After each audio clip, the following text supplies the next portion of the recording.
0.87 earned run average. I'm not sure what would happen if Arrieta actually lost a game. Joe Madden hopes he doesn't have to think about it. Let's look at our perfect pitch brought to you by Blue Moon. Artfully brewed with Valencia orange peel and a touch of coriander. Something's brewing. This changeup has a touch of coriander on it, too, and a right-on-right changeup. That's a very difficult pitch to execute. He got Hunter Pence with that one. His fastball, well, it's got plenty of hops. We might as well keep this beer theme going as he throws that.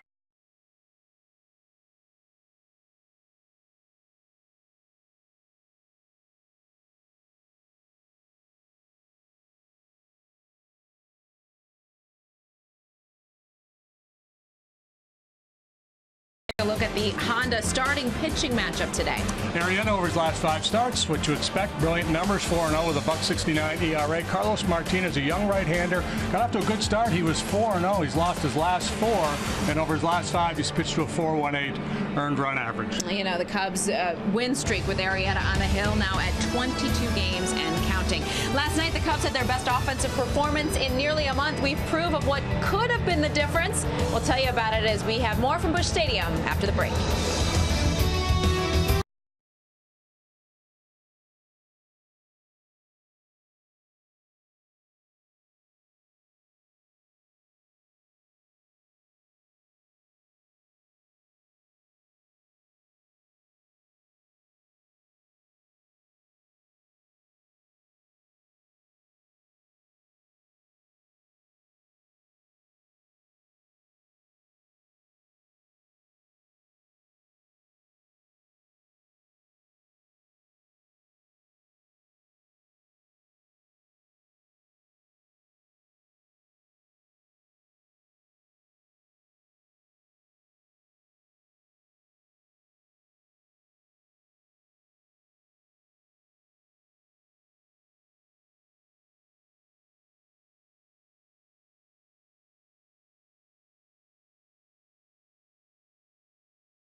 Best or nothing.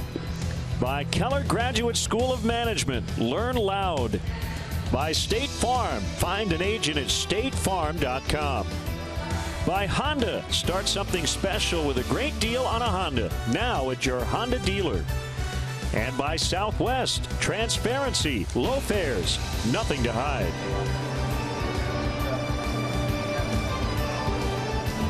Welcome back to Busch Stadium. While Cubs fans carried a bit of anxiety watching their club score a combined 6 runs through their first 3-game skid, no one in that clubhouse was worried. They knew the offense would show up, and they did so big time, scoring 6 runs in the first last night on their way to a 12-3 victory. Time now for our Keller Graduate School of Management leaders of the game, and it's Cubs strength and conditioning coach Tim Buss. Last night he delivered the lineup card for the first time in his career, and the Cubs bats bust out with that 6-run first inning. So clearly Bussy was the difference, his impact going well beyond conditioning and the weight room. Obviously those 12 runs, the most the Cubs have scored in more than a month. Coming up, more from Busch Stadium. Cubs and Cardinals just moments away.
Cubs baseball on ABC7 is being brought to you by Xfinity. Xfinity X1 will change the way you experience TV. By your Chicago and Northwest Indiana Hyundai dealers. Visit buyhyundai.com.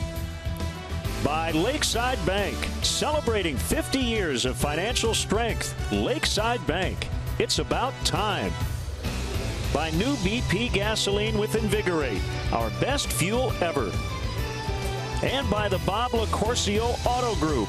You're going to like buying a car this way.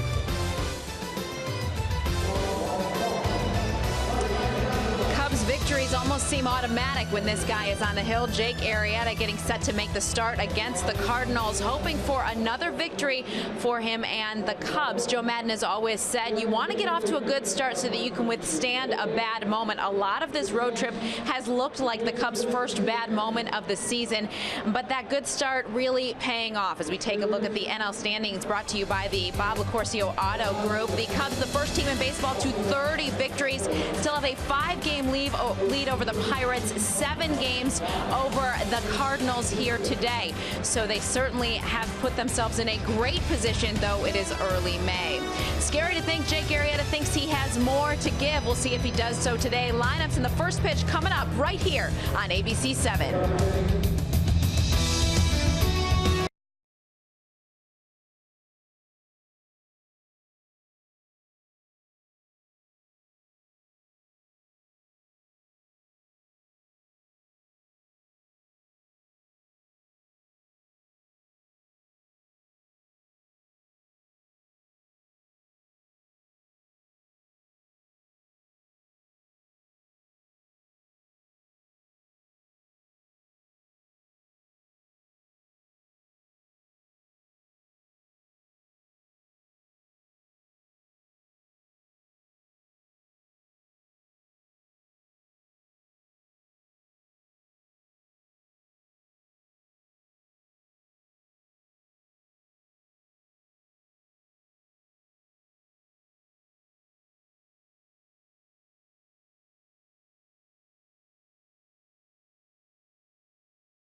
Podcast is brought to you by Xfinity. Xfinity X1 will change the way you experience TV. Let's take a look at the Mercedes-Benz keys to the game. Pressure busts the pipe. Yeah, early pressure on Carlos Martinez. His last 3 starts, he's averaged just a little over 4 innings per start. Beat the bush. Jake Arrieta, 0-1 in his career, 3 starts in this ballpark. Lefties need to rise up, but Carlos Martinez has held right-handed batters to a 175 batting average. Lefties hitting 255 against them. All 5 home runs that he has allowed have come to a left-handed batter. So there are your Mercedes-Benz keys to the game. Weather at first pitch is brought to you by Four Seasons Heating, Air Conditioning, and Plumbing. For all the right reasons, call 866 Four Seasons. It has warmed up a lot here in the last half hour. Once the rain stopped and the sun came out, it's very muggy, 73 degrees, but I think it's a little above that. And I'd call it a pretty big upset that we're going to start this game on time. A reminder, Cubs baseball on ABC 7 is brought to you by Southwest. Transparency, low fares, nothing to hide. And now let's check out the Southwest Airlines Cubs lineup for the rubber match. Fowler, Hayward, and Bryant at the top. Rizzo, Zobrist, and La Stella in the middle. Montero, Russell, and Arrieta 7 through 9. Let's take a look at the Cardinals defensively, brought to you by Comcast Business. Holiday, Grichuk, Piscotty in the outfield. Tejada gets a start at third base today. Diaz and Wong up the middle. Big City Matt Adams at first base. Yadier and Molina behind the plate. Carlos Martinez on the mound. Cardinals made a couple errors in the ballgame last night. A couple of other misplays that were costly as well. And they've been sloppy leading the league in errors committed this year. They are without Matt Carpenter's services today. He is with his wife, who is due with their first child. And here is Carlos Martinez. Has never lost to the Cubs. And he's made five starts against them in his career, 3-0 with a 4.45. His last 4 starts going back to last year against the Cubs, 3-0 with a 2.55 earned run average. Pitched to Dandy against him earlier this year. And you see the numbers overall. He's been tough to hit, 218 the batting average against. Talked about how tough he has been on right-handed hitters. CB Buckner is behind the plate. The crew chief fielded Culbreth at first, Manny Gonzalez at second, and Jim Reynolds is at third. So the right-hander deals to Dexter Fowler to get us started. Ball 1 on a fastball off the outside corner. Yeah, a fastball that can reach 100 miles per hour. He's one of the harder throwers in the league. They are going to make him throw strikes today, as the Cubs offense normally does.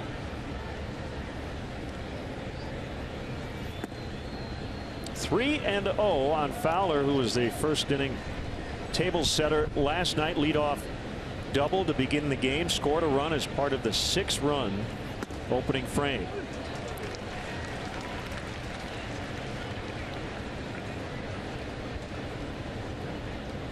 Very good in April, not so much in May.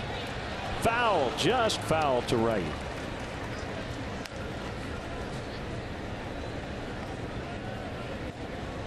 Martinez, 24 years of age, from the Dominican Republic. A 14-game winner last year, 14-7 with a good ERA of 3.01. Swing and a miss. So a good comeback by Martinez to get Fowler. And confidence in the changeup there on 3-2. They'll go 95, 96 with the heater. That was an 88-mile-an-hour changeup. Mixed reaction for ex-Cardinal Jason Hayward, who got back in the lineup last night after missing 3 games with the right side bruise. He went 0 for 5 with a walk and a stolen base. Still very early, JD, obviously struggling with the bat, but he's been worth a half a win above replacement just based on his defense alone so far this season. And a ground ball to the right side. That's Wong to Adams, 2 outs. Yeah, and that's kind of symptomatic of what's been going on with Jason. A lot of ground ball outs. Not able to get the ball airborne, not driving the ball, so it's just, you know, hang in there. And Joe Maddon's a while back talking about his struggles. Said, man, I'm going to keep running him out there, stick him in the 2-hole in the batting order. Just trust that sooner or later he's going to figure it out. Bryant coming off a 2 for 6 night, including the go-ahead RBI single in the first.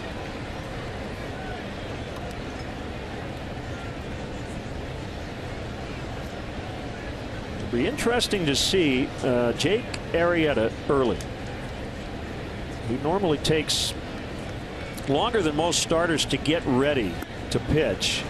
He finished his warm-up in the bullpen just before we got started. But I didn't think we were going to start on time. I mean, the tarp came off the field, what, 25 minutes before we started? Jake usually takes 35-40 minutes once he gets out on the field. Yeah, so maybe some of the stuff that he normally does out on the field he did down in the clubhouse or in a weight room or something. The key is, do you have enough time to throw all the pitches you need to throw in the bullpen? And right. I imagine he did that.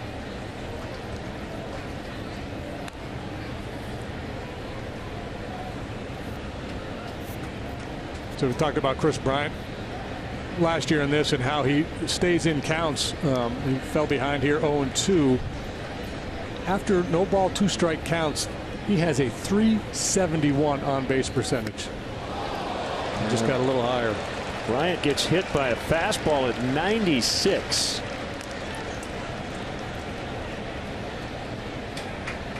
Usually it's with Chris, it's 0-2, and then he'll work his way back to 3-2 before either taking a walk or putting the ball in play. This time he gets drilled by the heater. At that .371 on base percentage after 0-2, that's third best in baseball behind Mike Trout and Odubel Herrera of the Phillies. So a 2-out base runner. Here's Anthony Rizzo.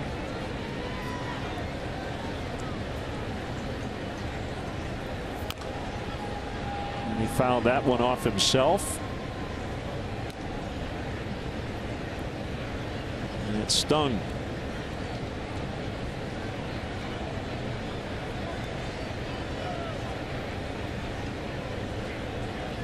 Let's see. Ooh, knee. Bottom of the knee.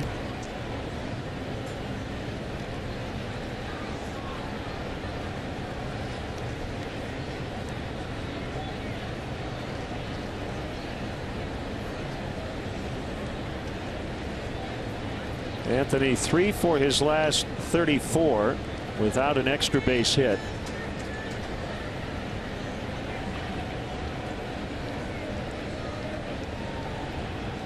As he steps back in.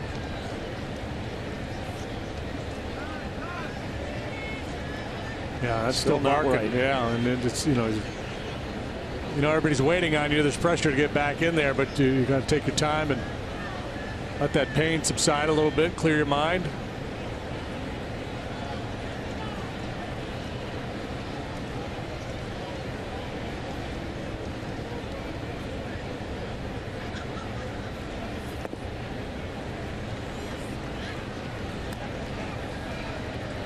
One and one the count. Martinez is from Puerto Plata in the Dominican Republic. About a 3-hour drive from Santo Domingo. He was a shortstop growing up. And eventually switched to the mound.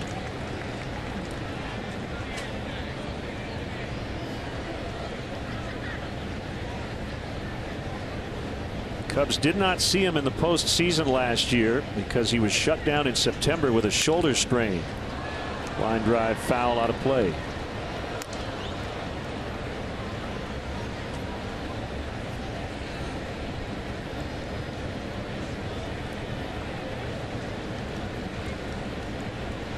Fans just getting settled in. Last 2 starts he pitched exactly 5 innings and allowed 4 runs in each of those ball games. Martinez down to a knee. He's not afraid to show his emotions or his opinions like a lot of starting pitchers. Backdoor curveball. Ooh, it's close.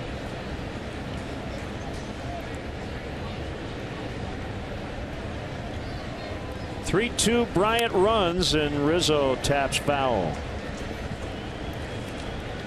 Make plans now to catch a game at beautiful Wrigley Field. Tickets are still available for the upcoming homestand, especially for Friday's game with the Phillies. That's an afternoon game. And then a 4-game set with the Dodgers starts on Monday. Get your tickets now at Cubs.com.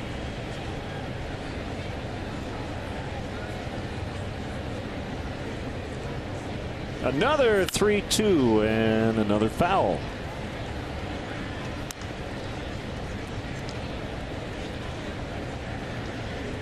Cubs ambushed Michael Wacha last night. 6 in the first inning. Wacha had good stuff, but poor command. Couldn't locate his fastball. Changeup was very inconsistent for him. So Martinez has made a couple mistakes with the changeup here in the first. He's gotten away with it. On the ground to the shortstop Diaz, who charges and throws to first in time to get Rizzo. Jake Arrieta to the mound when we come back.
On the ESPN 1000 Cardinals lineup, Cardinals and Cubs jockeying for position atop the runs per game board in the NL. Cubs currently leading.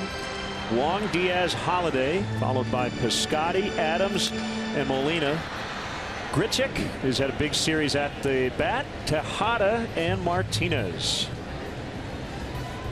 Checking with the Cubs defensively, brought to you by Chevrolet. Bryant, Fowler, Hayward. Left, center, right. LaStella, Russell, Zobrist, Rizzo on the infield. Montero behind the plate. And it's Arrieta day, and he'll get things going here with an 8-0 record and a 129 earned run average. Swing and a miss on a fastball.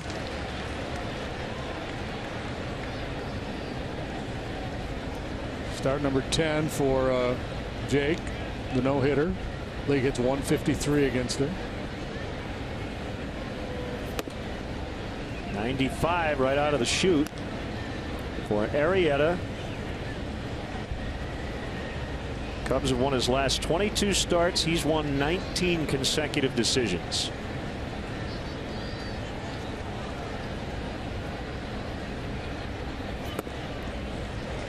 Backdoor cutter. Any way you slice it, home, road, day, night, the splits, lights out for Arrieta. Going back to June of last year, an 0.87 road ERA in his last 17 starts. Ground ball, base hit to right.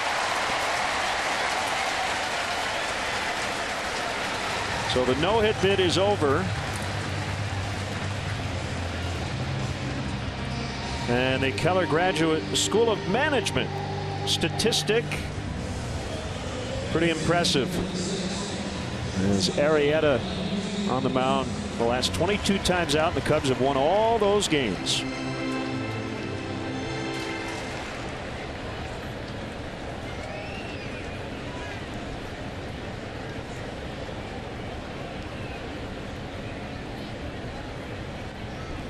Diaz, the batter, 0 for his last 15 to send his batting average from 373 to its current 336 in just the last 4 days.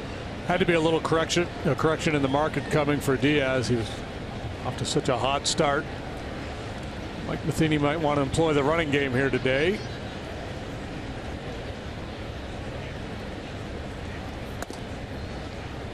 That's a strike.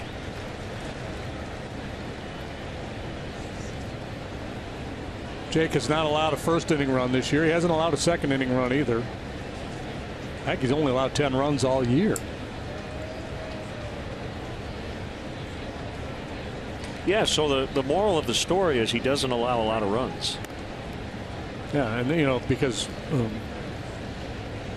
normally, you know, the storyline with a guy like Arrieta is, well, if you don't get him early, you're not going to get him. But the reality is, usually you're just not going to get him.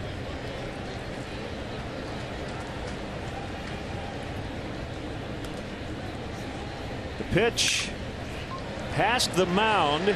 Zobrist will get the lead runner on the tag play. That's a fielder's choice for Diaz. 1 out.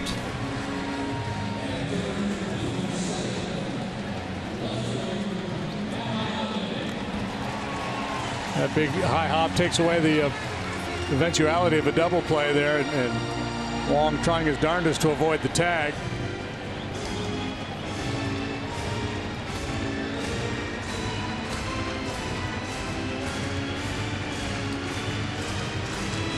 So here's Matt Holliday.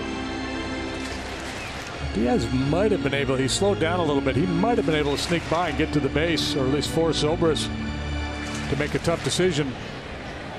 But the runner cannot run into the fielder there making a play on the ball.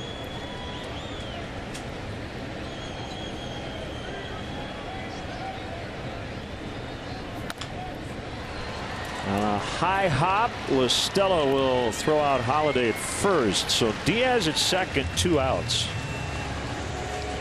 This Monday, it's Memorial Day. The Cubs play the Dodgers. First pitch is at 4:05. Up to the first 10,000 early arriving fans will receive a Ryan Sandberg retired number flag presented by Pepsi. For more information and ticket availability, visit Cubs.com. Stephen Piscotty batting .353 here in May, but without a hit so far in the series. Batting cleanup and playing right. Jake Arrieta, 30 years old, 6'4", 225. And a base hit to center. And for the first time in a very long time, Jake Arrieta has allowed a first inning run. It's 1-0 St. Louis.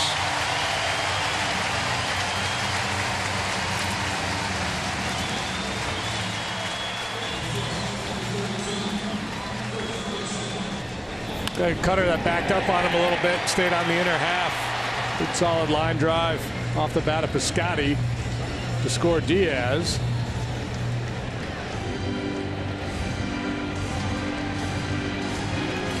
So first time he has allowed a first inning run since May 29th of last year. It is May 25th. Almost an entire calendar year.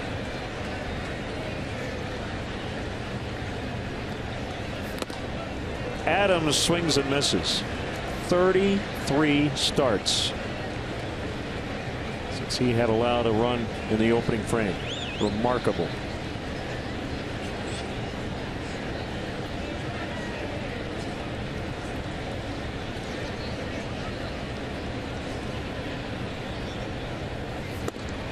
And that's the thing with Arrieta on the mound. Not only do the Cubs not lose, but they rarely trail.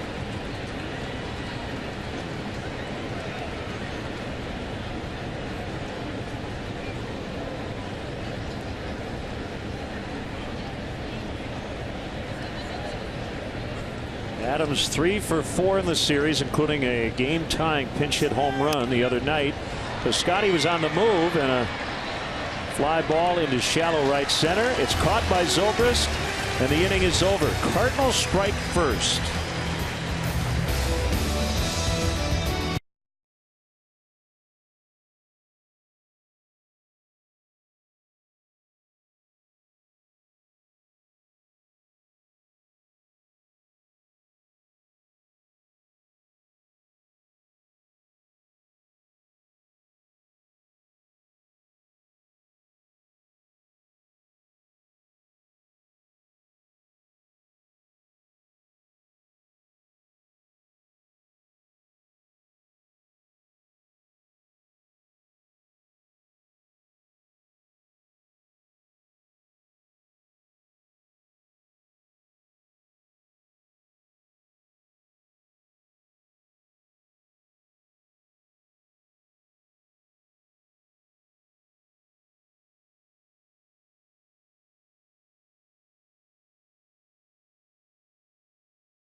Stadium for the State Farm neighborhood fans of the game. A lot of Cub fans here in St. Louis.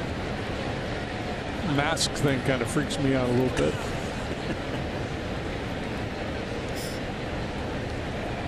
So the Cubs are down 1-0.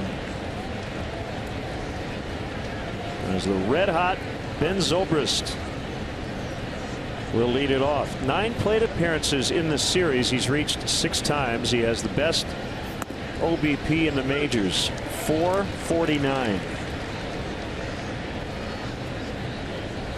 He's having quite a May. Could easily be the player of the month. Yanked foul. And even his outs are usually well struck.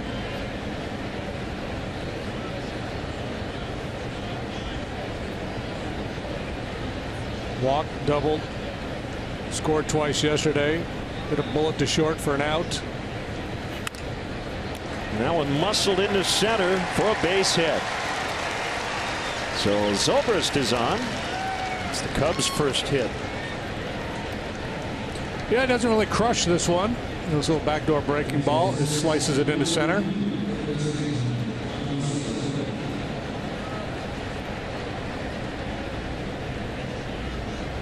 Well, he had a pretty good chance Stella was going to get the starting assignment here today. And Joe Madden trying to put as many left-handed bats in his lineup as possible. It's his hard throwing righty.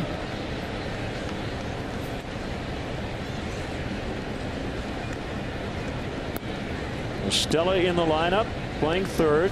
10th time he's started at third. It's the 13th overall start.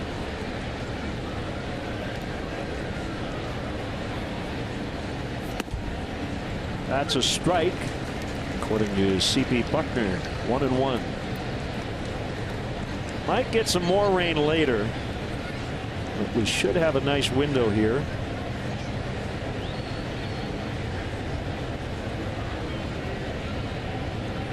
Kick and the 1-1. It's low. Well, Molina behind the plate, he does the driving. I mean, and that's the nature of the modern game anyway. Most pitchers defer to the catcher, not always, but usually we'll just defer to the catcher. Whatever you want me to throw, I'll throw it. Certainly that's going to be the case with Molina and his experience, and Martinez and his relative inexperience.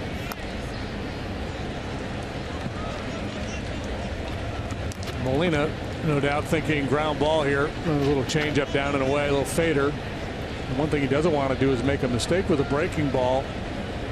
Give Stella anything inner half that he can pull through the hole on the right side and allow the Cubs to go first to third.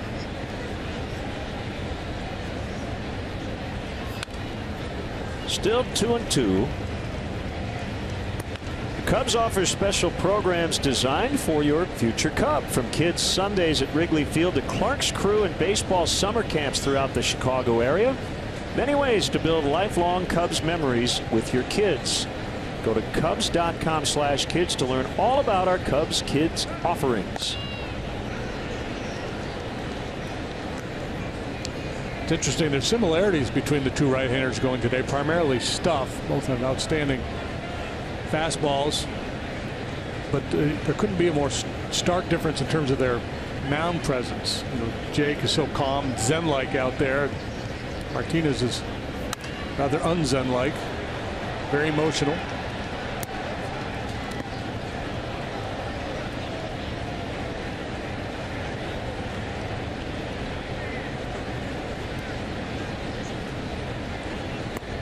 His manager would like a nice long start today, especially after Michael Wacha only went 4 in the game last night. Good work from his lefties out of the bullpen to cover the final 5 innings. Lyons and Kieckeffer.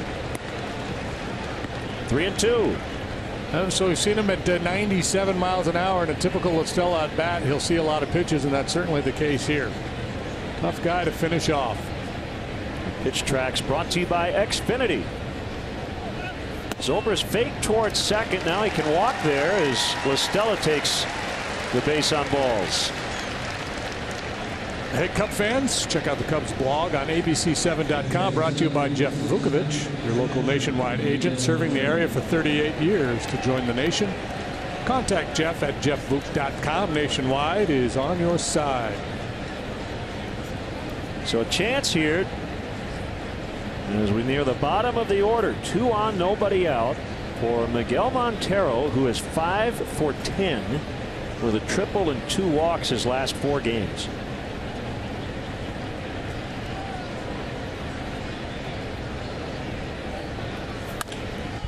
Ground ball toward the hole. Nice pick by Diaz, and he gets the out at second.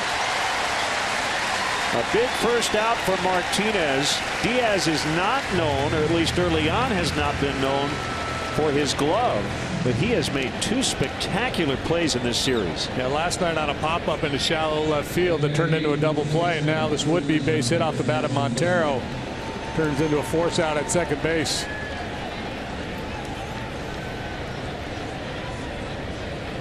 So it will be Russell with runners at the corners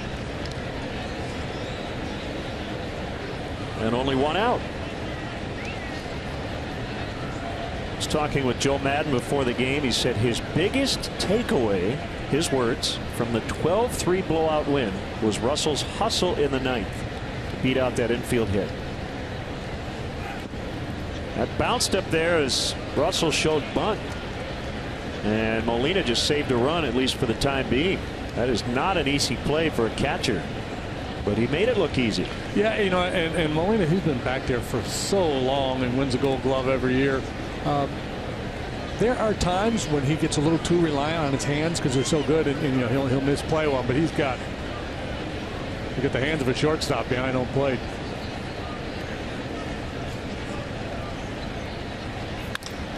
Into center, and it'll drop for a base hit, and we're tied at 1. Addison Russell knocks home Ben Zobrist.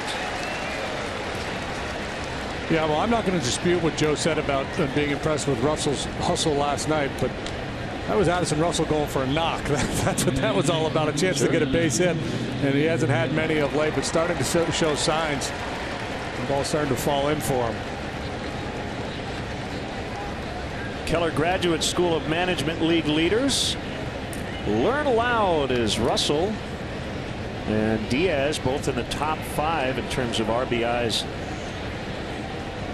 by shortstops. That's up to date. Russell, his 30th, as Arrieta bunts foul.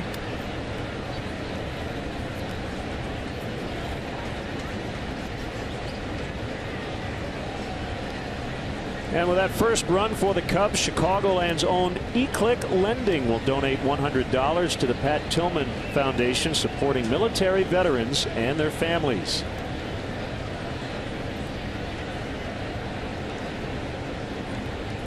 Cornermen way in, and Arrieta airs it out.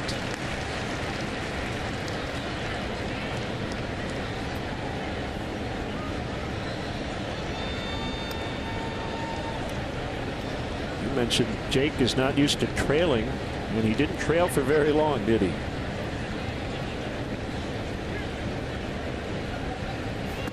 Swing and a miss, strike 3. 2 outs in the inning.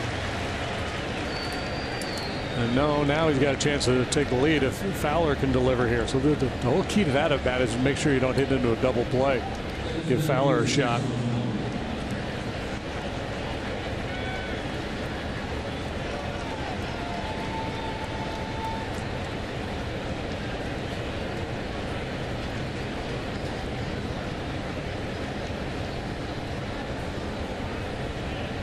Dexter struck out to begin the game. He was ahead 3-0 before Martinez came back, but Fowler wins the battle this time, and he does give Arrieta the lead. Montero is in. It's 2-1.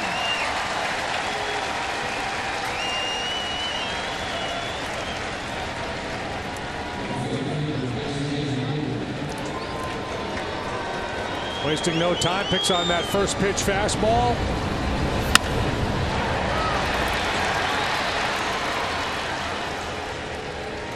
It's 3 hits in the inning, and the Cubs lead 2-1, and now it's Jason Hayward.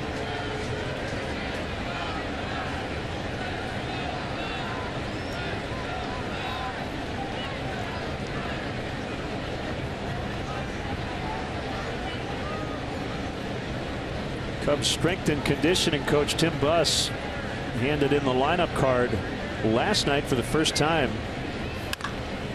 That hits the bag. Russell scores.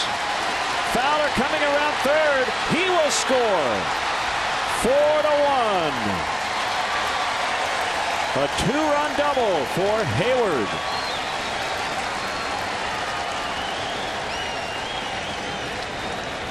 Might be time to break out the Arrieta meter. Lead's feeling awfully big right now with Arrieta on the mound, right off the top of the base. Outstanding directional work there by Brandon Hyde. See Piscotty, he's got to cover the corner in case that ball misses that little jut out area. That allows Fowler to come all the way around to score. So Derek Lilliquist, the pitching coach, out for a visit. Got Tim Buss exchanged the lineup card last night. The Cubs scored 12 times, so he was right back out there this afternoon, and they put up 4 here early. The Bussy magic.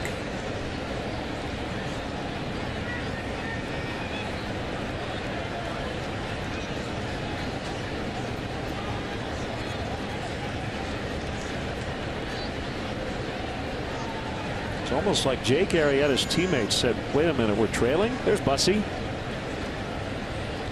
Don't worry, Jake, we got this.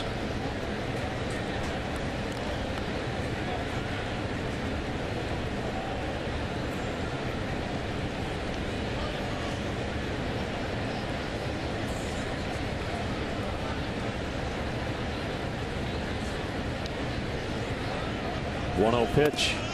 It's a strike.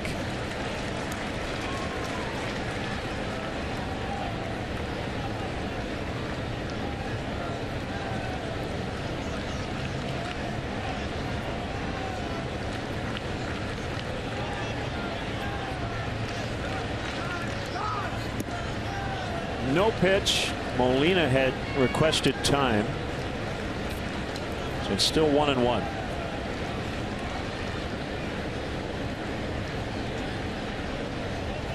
Martinez obviously throwing hard, but fastball command and the inability to establish his secondary pitches working against him here.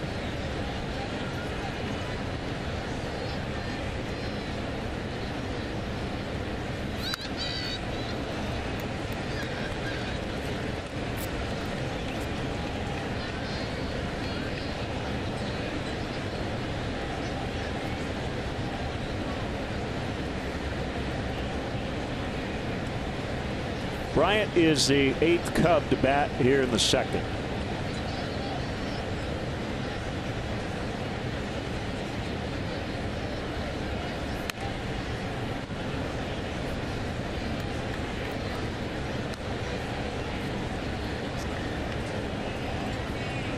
Cubs the first team this year to 30 wins. First time that has happened since 1918.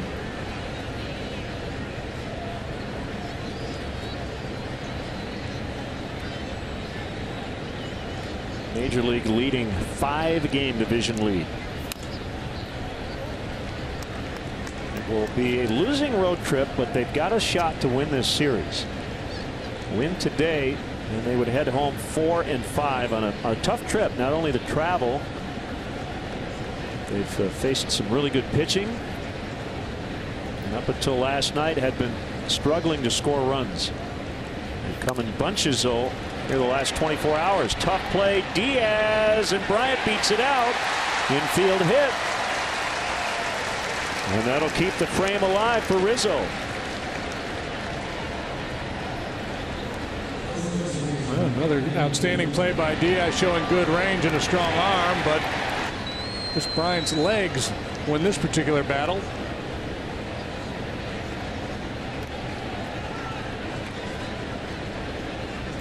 Cardinals starting pitchers have a 4.60 ERA in the month of May.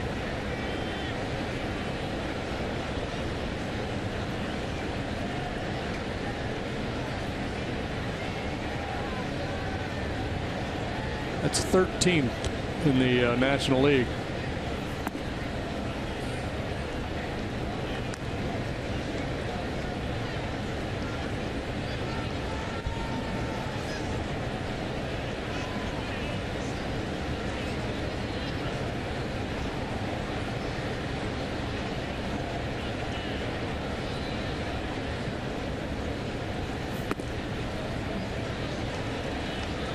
love the dynamic nature of this lineup. It is a patient group, but it is not a passive offense. And the organizational philosophy is selective aggressiveness. They will take their walks if you give them those walks, but if you throw something in a good spot, they'll jump all over it. And that's what they've done here today against Martinez. Yeah, the best games we've seen pitched against the Cubs, I guess it's just pitching in general, but it's guys that attack early, that the fastball command will throw strike one, then maybe start to expand with the breaking pitch.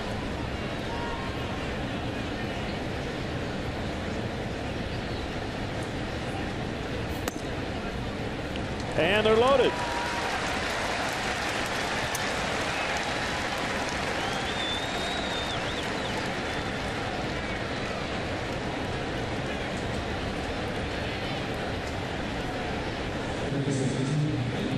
So now Zobrist with 3 on.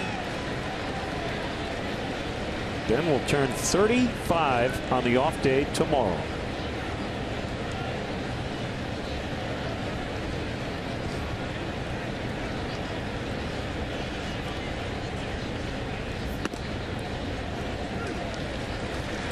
Now, at a time when many players are in a decline, he's perhaps having his best year ever. Obviously stays in great physical shape, but I think for him it's more the mental game. So I suppose we could say he's playing like a 25-year-old, but I'm not sure if he were 25 the at-bats would be as quality as they are, right? It's a lot of wisdom in that head. Yep. He's gained a lot of knowledge over the years, and still has the skill set to make it work. Sometimes what happens is by the time guys quote figure it out, their body doesn't quite let them execute. The bat is slowed down, or in pitcher's case they lose velocity.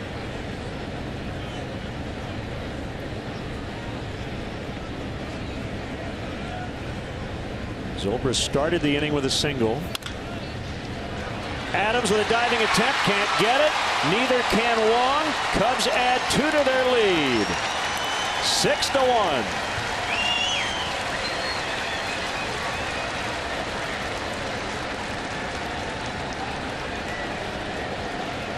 Have an inning, Ben Zobrist. How about the eyes on this ball? When you're hot, you're hot.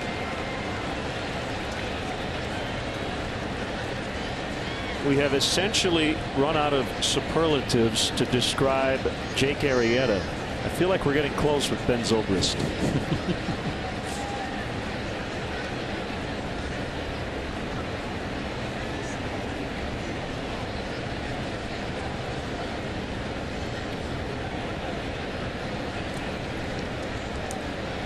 Now LaStella.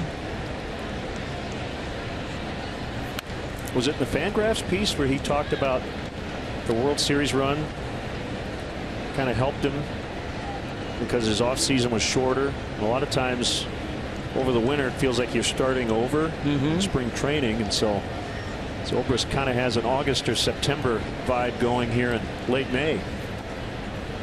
Molina keeps the runners where they are.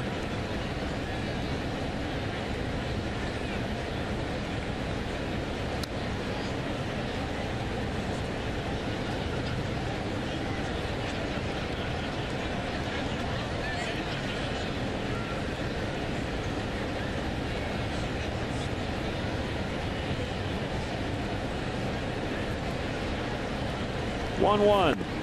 Now 1-2.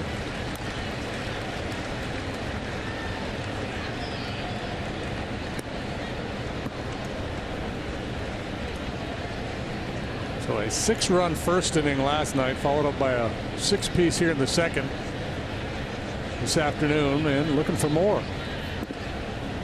I should note in the Fangraphs piece he said he didn't feel like the World Series and the deep postseason run helped him this year, and that he kind of reset every season.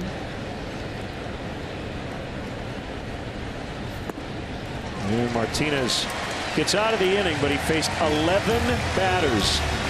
6 of them scored.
Today's Cubs historic moment is brought to you by State Farm, Chicago's trusted insurance provider since 1922. Find an agent at statefarm.com. May 25th, 1984. It was Dennis Eckersley and Mike Brumley to the Cubs for Bill Buckner. Eckersley at the time was a starter, and he would go on to make 24 starts for the NL East champs that year. Went 10-8 with a 3.03, and later would become a Hall of Fame closer in Oakland and St. Louis. Yeah, he pitched made 25 starts for the Cubs in '85, was 11-7 with a 3.08.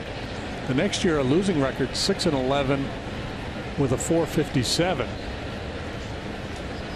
After '86, he made 2 starts the rest of his career.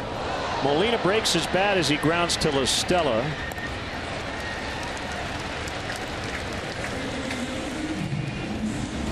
Chicago Cubs baseball on ABC 7 is brought to you by State Farm. Find an agent at statefarm.com. But here's the interesting thing. So remember, there's a lot of talk about Eckersley. He's done as a starting pitcher. That's why he made the move to the bullpen. 6-11 that year with a 4.57, which would have been well above league average. But he had a FIP that year of 3.45. I'm guessing it was not discussed. Probably not a lot of talk about FIP in 1986. Yeah.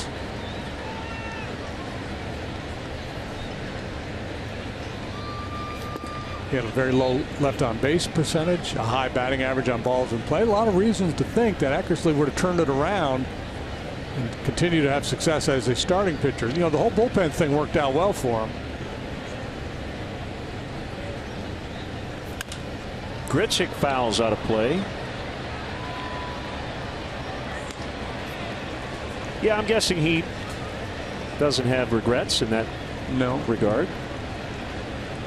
You know, define that role of the modern closer. Yep. And he did it with a certain amount of flair too. He kind of defined the modern closer, but didn't pitch in the way most modern closers do, which is blow away fastballs, right? Paint. More of a great control, fastball, slider. Lived on that outside edge. Fly ball well hit to right. Hayward goes back to the wall. It's gone. Grichuk, who won the game the other night, has hit 2 home runs in the series, and it's 6-2.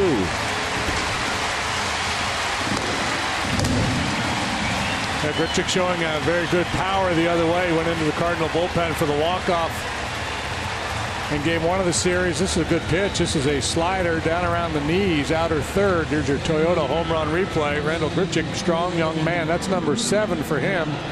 Just beyond the reach of Jason Hayward, and only the 3rd one allowed by Arrieta this year.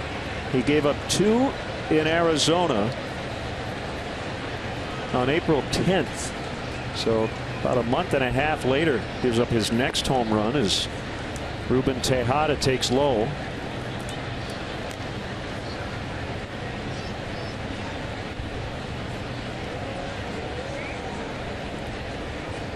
He's in for Matt Carpenter today.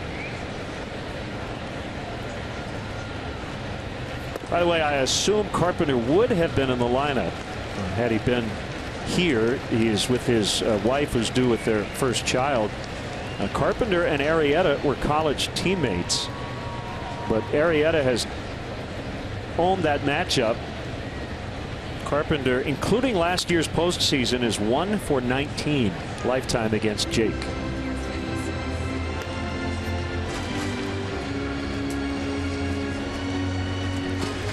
Speaking of Matt Carpenter, let's check out the Toyota home run leaders.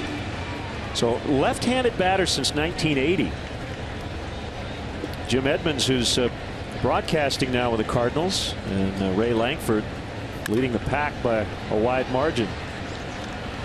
Russell throws out Tejada.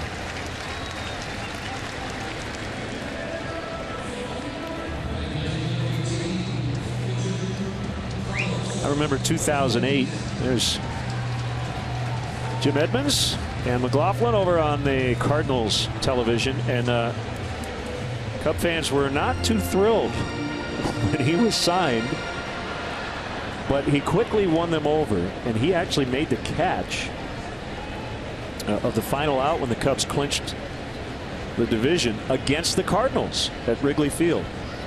Big part of that team. A nice chat with him in Joe's office the other day, reminiscing about his time in Chicago. Outside on Martinez, 1 ball, 1 strike.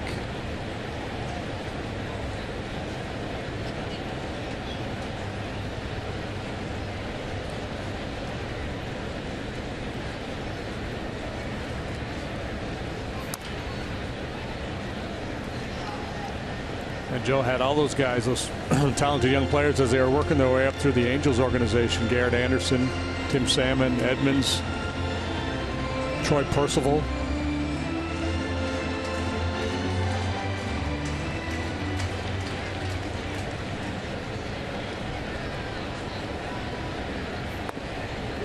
He got him on a curveball, and that ends the inning. They get 1 on the Grichuk homer. It's 6-2 Cubs.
Eyewitness News tonight at 10 for Ron Major's final broadcast. Tonight at 10 only on ABC 7.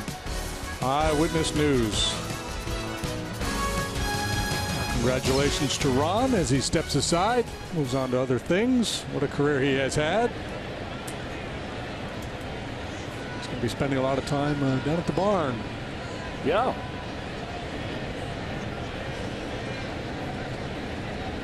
Or the paddock or the stables, whatever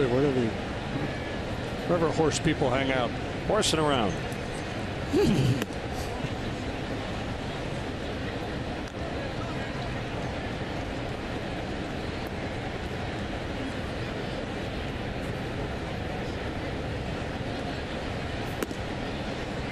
Well, Martinez gave a 6 spot in the second.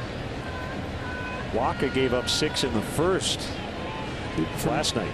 Martinez, for me, and there's probably a better term for it, but it looks like he gets a little leaky. His front shoulder, his front side drifts a little bit towards the first baseline. So he's going to get a good run on his fastball, but it doesn't stay on the plate. And same with the changeup. He throws all those changeups that are pretty easy to recognize as balls early on.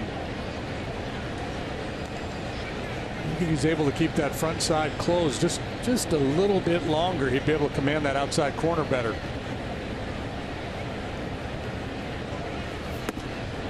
He walked him. And you wouldn't think it would be a fear of contact with his stuff, but that, you get that sense too that he's afraid to throw it in there.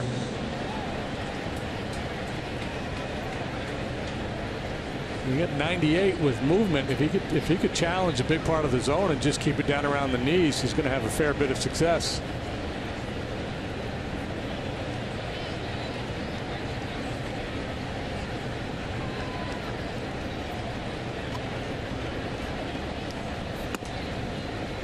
Fastball strike on Russell. RBI single and a run in the second.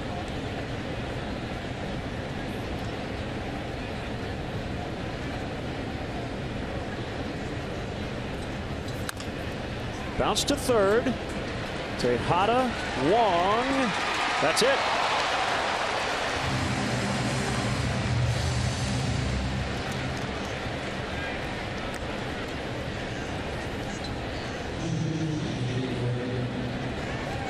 Wow, it's been 15 years since the Cubs put up a 6-run inning in back-to-back games.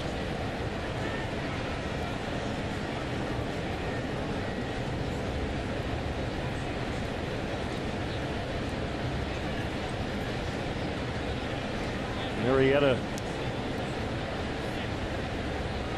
benefiting from that as he takes low for a ball. Jake leading the majors in earned run average. He's at 129. It will go up today because he's already given up 2 runs, but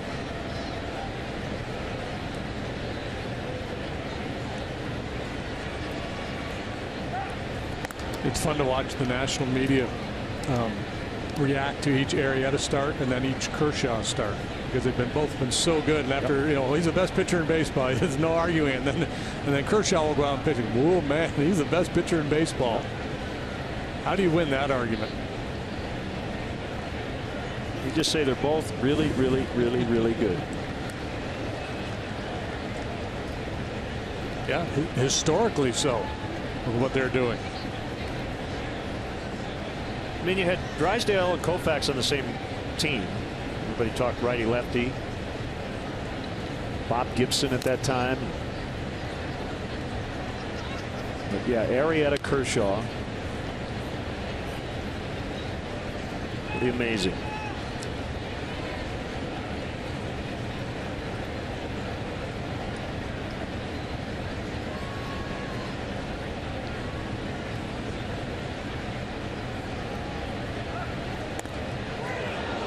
Real close at first.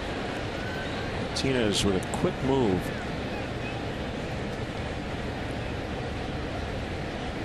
He turns it loose when he goes over there. He's not just flipping it over there for show. He's got intent, quick feet.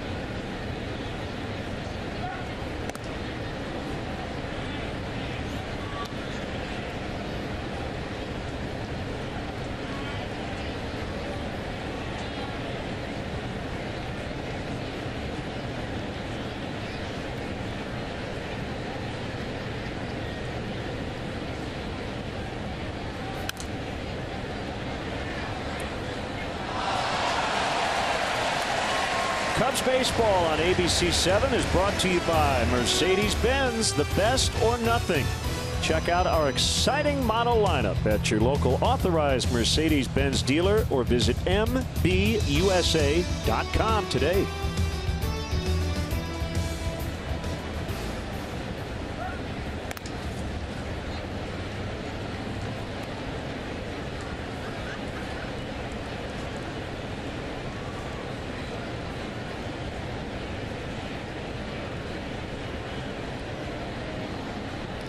Martinez paying a lot of attention to Russell.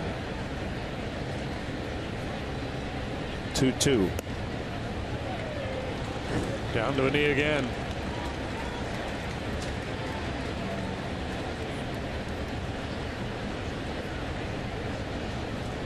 And his body language is that of a guy who thought he really should have gotten that pitch, but that wasn't particularly close.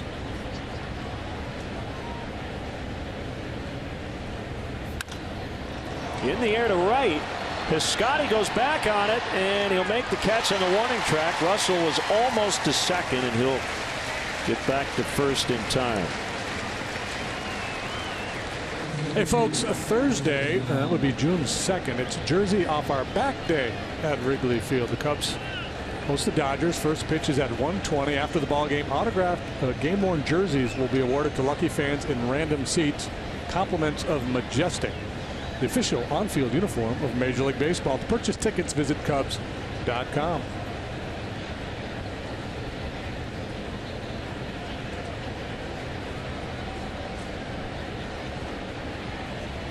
Fowler, the batter.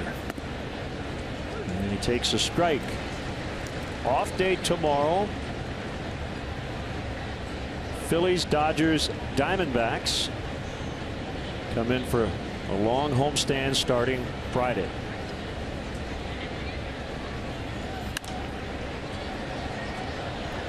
Back out of play.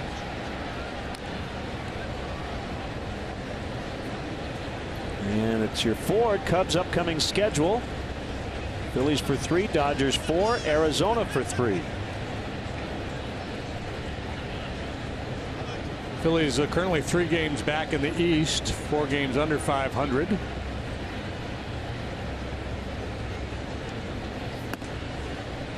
Trying to avoid their 3rd consecutive loss to the Tigers, but they're ahead. They're ahead now, 5-2. Bottom 5 in Detroit.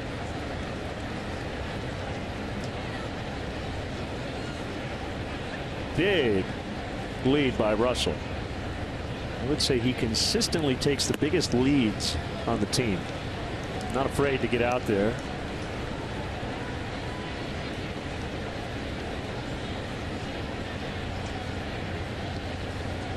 Now, when he first came up, it was even bigger, and they had to rein him in a little bit.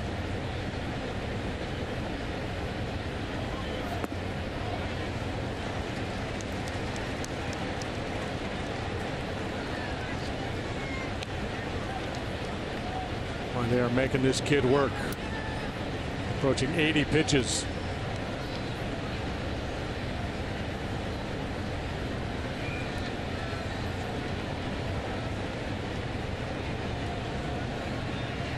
.38 in the second.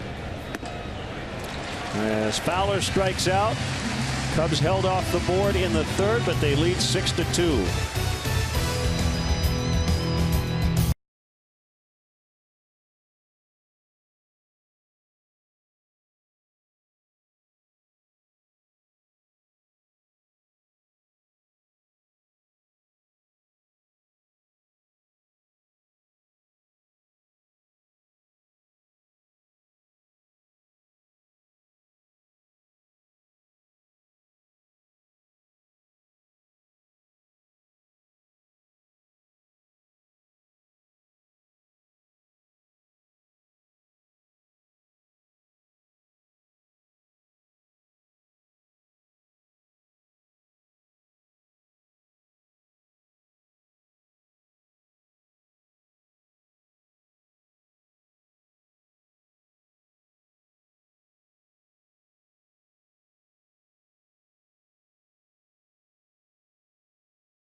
Hot play of the game brought to you by your Chicagoland Hooters. The original wing joint, Justin Grimm, claims he's been trying to make that play for years, and he finally did last night.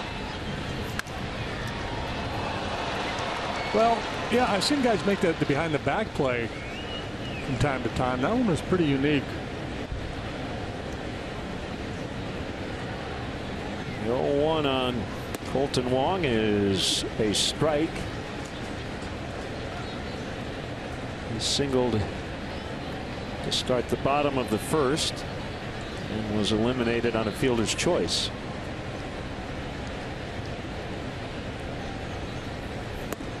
So if you finish falling off to the first base side and your back is turned towards home plate, there would be an opportunity to make that play. I doubt that he practices that play.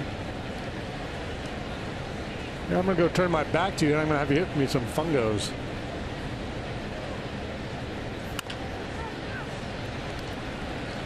Easy play, Rizzo. It's important to have goals in life.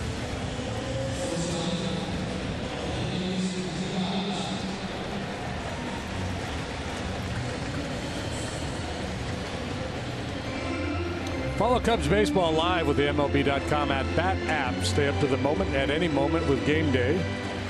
Live game video highlights, StatCast news, and more. Download MLB.com at-bat, the #1 app for live baseball on your phone and tablet.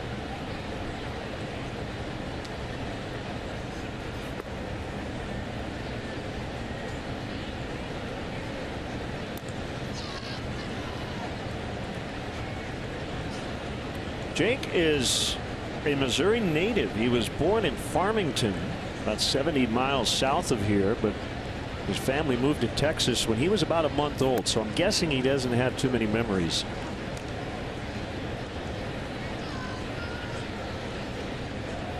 He probably has that bumper sticker. I wasn't born in Texas, but I got here as fast as I can. Right. Very proud of the Texans, Yep. of their Texanness. Is that what they call it? You don't have to give me what your earliest childhood memory was, but do you remember how old you were? When? Your first my first memory. Just like, no. When I was 3, do you remember when you were 3 or 4 even? Not anymore. There may have been a time, you know. Right. How much storage capacity there is.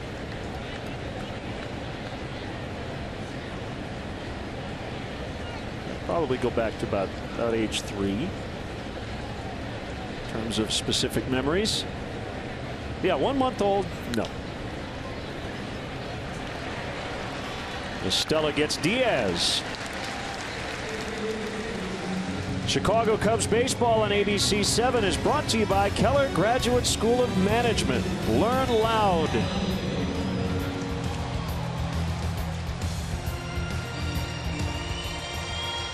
Two outs, nobody on. Cardinal third. Cubs leading 6-2. Remember that time the Cubs were playing the Cardinals and they got 6 runs in the second inning? Remember that time? That was awesome.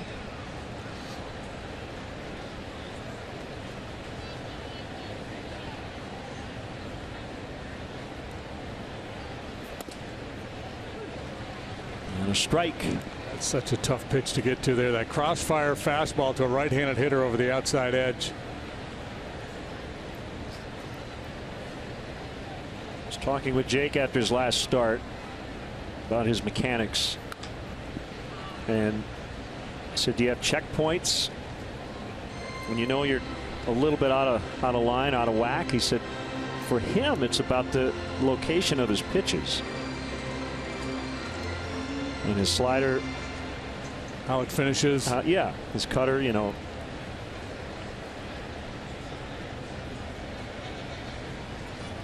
Just an occasional recalibration.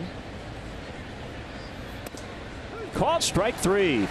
Freezes him on a fastball. 6-2 Cubs after 3.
Inning is brought to you by 4 Winds Casinos. Escape the everyday. Hey, let's take a look at how Jake Arrieta has been painting the corners. Brought to you by Benjamin Moore. Paint like no other. Fastball away, good slider down below the knees, and then one more time back to that outside edge to lock up Holiday. He's painting the corner, and he's not even spilling. No drips. Got the fine brush right on the edge. Hayward with a 2-run double in the second when the Cubs scored 6. Top foul. Really cool story. Ken Rosenthal, FoxSports.com, and I tweeted it out earlier, and I would encourage you to read it. It'll probably bring a tear to your eye. Heartbreaking and heartwarming. Mike Roberts. If you're a college baseball fan, you'll know that name. Longtime coach at North Carolina. Mike has now with the Cubs as a roving minor league instructor. You may remember his son, Brian Roberts, switch hitting second baseman, had a long major league career. He's been on this trip since we got to San Francisco, and it's the first time he had been in a major league clubhouse. It's the first time he's ever traveled with a major league team, and he has had a wonderful time as Hayward strikes out. And Dion has a story coming up on ABC 7 later this week. But he's been in baseball for 4.5 decades. In February, his wife of 46 years, Nancy, passed away, and just 5 days after the funeral, he reported to Mesa. And as you can imagine, it was just a devastating time in his life. But the Cubs organization from top to bottom embraced Mike, particularly the Cubs' wives, led by Alyssa Hamill, Jason's wife. And what a great story. Yeah, sweet story. What a wonderful guy. I had a chance to talk with Mike earlier this afternoon. But the way Alyssa Hamill and then the other wives stepped up and provided meals for him during spring training, and everybody in the Cub family reached out to him. It's just a wonderful story, and you need to read it to really appreciate it. Yeah, he wasn't eating well, as you can imagine. He had lost a lot of weight, and he didn't really want the help, but he needed the help, and finally gave in and was very, very appreciative.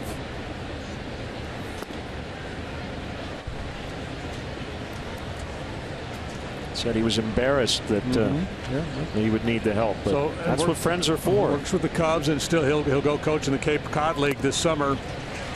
Bryant strikes out, and then he'll come back to Wrigley Field a little later on after the summer league season is over. Hey, Cub fans, if you miss any of today's action, ABC 7 will rebroadcast each one of its Cubs matchups on the Live Well Network. Today's encore of Cubs Cardinals will be aired in its entirety beginning at 7 p.m. on ABC 7's digital channel 7.2 and those cable channel positions on your screen.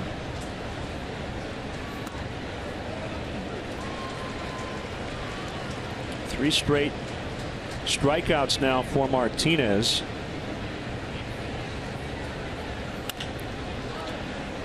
Ball in play, but that'll turn into a 3-1 out, and the inning is over. He's sent down 6 in a row now.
Fathers and sons in the ballpark today. This father-son moment is brought to you by Sport Clips Haircuts.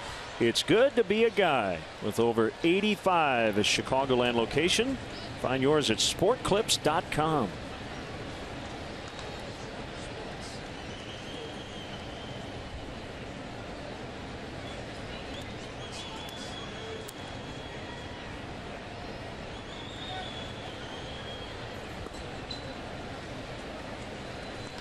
Bottom four, 6-2 Cubs. Piscotty gave the Cardinals a very short-lived lead with an RBI hit in the first.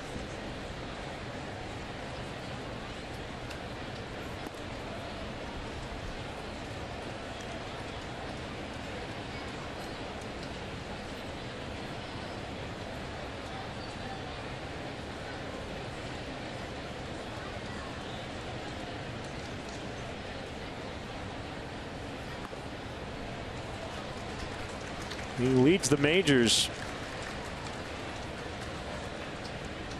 in batting average with runners in scoring position. Came in today at 477. He's now 22 out of 45 in that spot. Putting together a nice at bat here, laying off some borderline pitches and a good aggressive hack at the 3-1 fastball. Right-handed hitters, coming into this game, we're hitting just 117 off Arrieta. So just like all the right-handed hitters he's faced, he's basically treating him like a pitcher.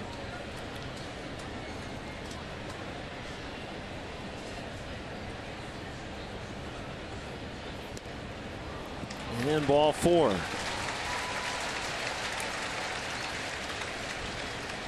Chicago Cubs baseball on ABC 7 is brought to you by the Bob LaCourcio Auto Group. You're going to like buying a car this way.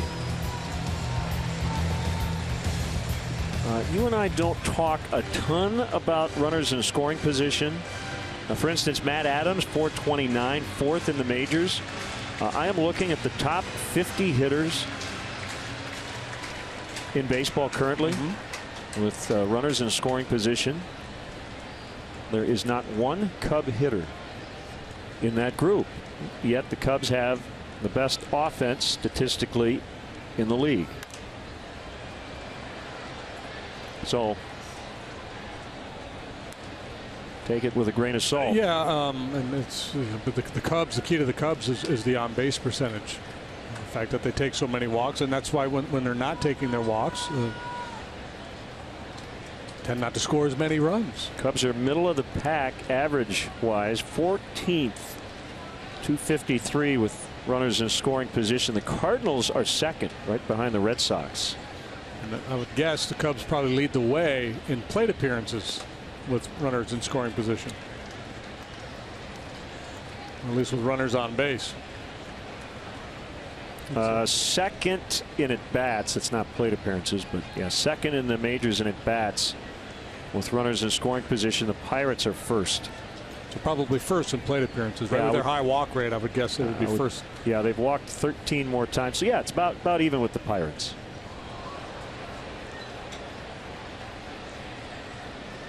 Actually, I can tell you right now.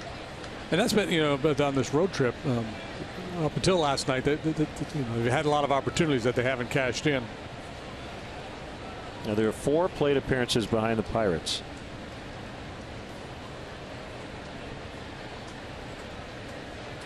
1-2 to Adams.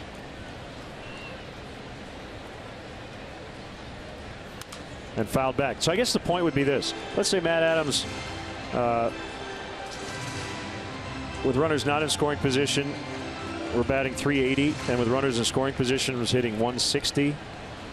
You would not tell Stephen Piscotty, if you're the Cubs, go ahead and steal second because we'd rather face Adams with you in scoring position because his average is worse. Right, yeah. Generally, good hitters are good hitters. Guys who aren't, regardless of the situation.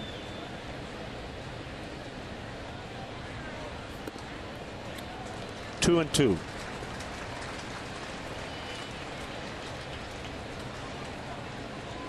Yeah, my guess would be when Joe game plans before a series or before a specific game, he's not looking at what opposing hitters are doing with runners in scoring position. Now, if somebody's off the charts good, it might catch his attention. It might kind of linger there in the back of his mind.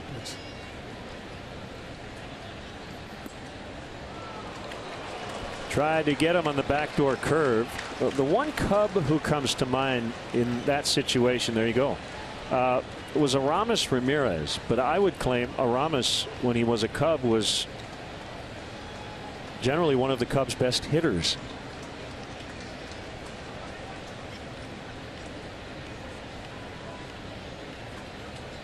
So it was not a big secret that he was that good in those spots. Adams into the corner. Piscotty to third. Chris Maloney, the third base coach, is going to send him. The relay throw by Zobrist is not in time. It was a lot closer than I thought it might be. It's now 6-3.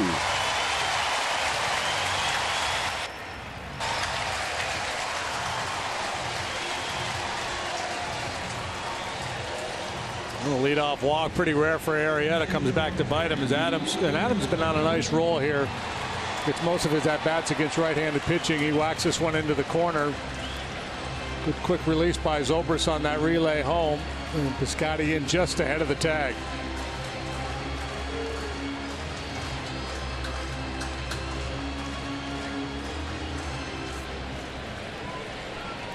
So if you go by recent history, that's it for the Cardinals in terms of scoring against Jake Arrieta. Basically, longest streak in modern baseball history, and beyond that, going back to 1893, of allowing no more than 3 runs in a start. And he's at that limit right now.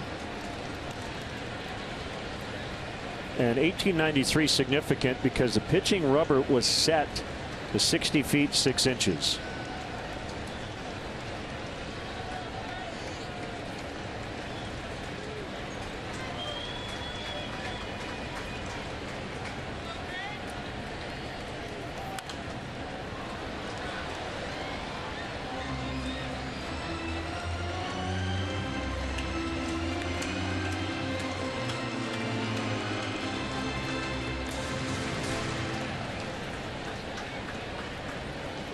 Oh, and by the way, that was not a hit with a runner in scoring position, even though Piscotty scored, because he started at first.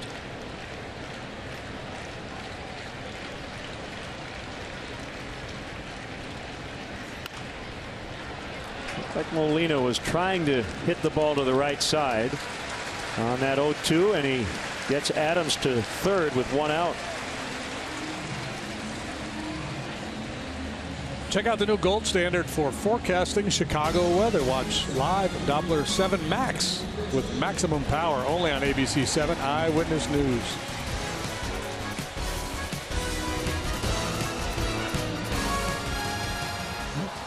The ball letter high, got on top of it, hit it on the ground to the right side. Pleased with his effort, and he should be. Infield back with a 3-run lead against Grichuk, who homered in the second.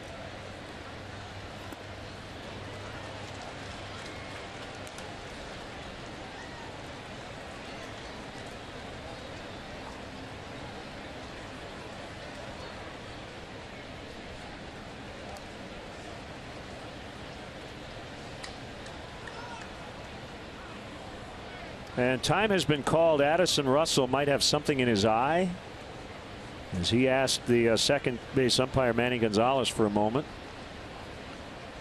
Issue with the contact lens, yeah.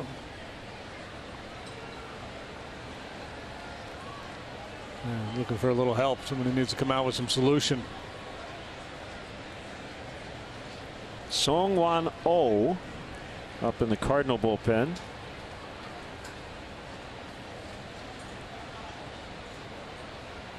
P.J. Mainville is out to assist.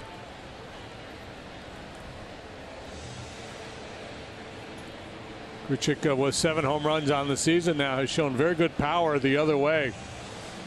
The walk-off the other night went in this direction, and then low slider Into the bullpen again for him.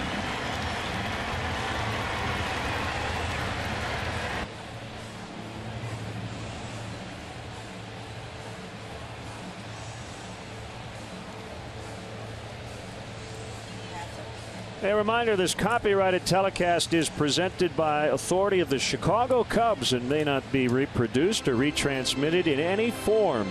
And the accounts and descriptions of this game may not be disseminated without the express written consent of the Chicago Cubs.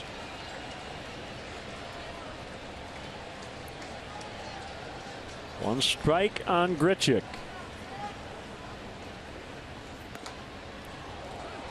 0-2.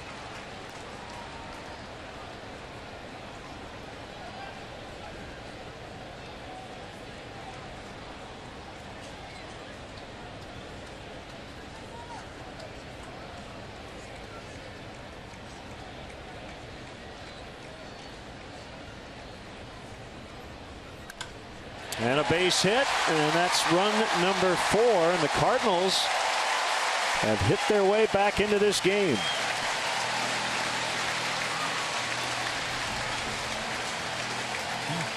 Going the other way again. Boy, and Arrieta doesn't lose many when he hits the jump. There's not been many hits off Arrieta after 2 strike counts. As a matter of fact, the opposing batters came into this game hitting 0-49 against Arrieta. Not necessarily on 0-2 pitches, but at any time after he goes no balls, 2 strikes. So first time in his last 30 starts he's allowed more than 3 runs. Still has the lead by 2.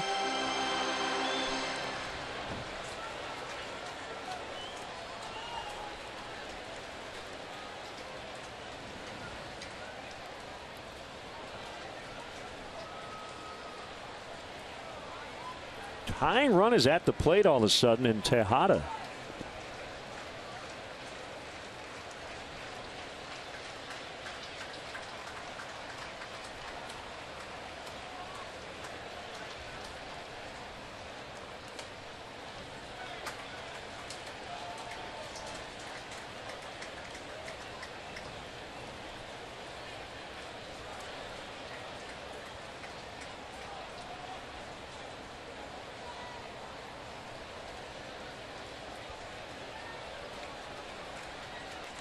Grichuk dives back, being helped by former Cub player and coach Bill Miller. The Cardinals had to make some adjustments on their coaching staff this year because Jose Oquendo, their longtime third base coach, had knee surgery. So Miller at first, his assistant hitting coach, and Chris Maloney, normally at first, moves to third.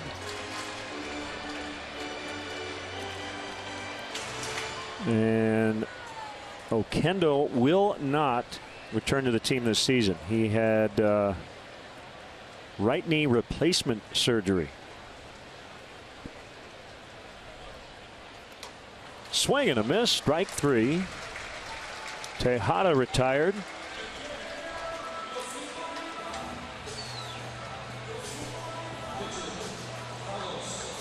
Beat him with a good 4-seam fastball.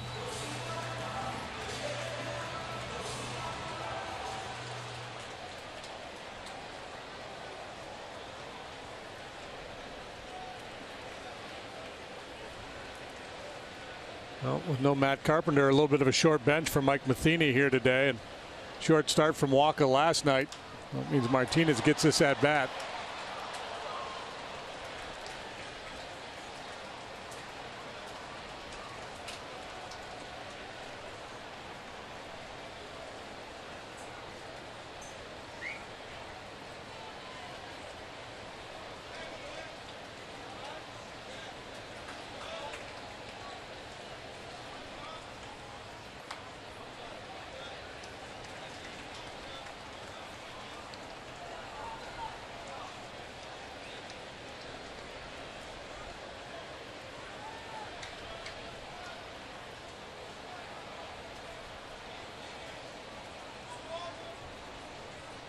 Arrieta set at the belt. And couldn't get a handle on it. Martinez is safe. Infield single.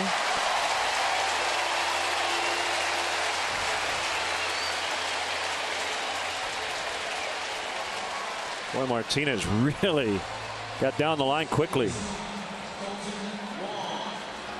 Big high hop off the front of home plate.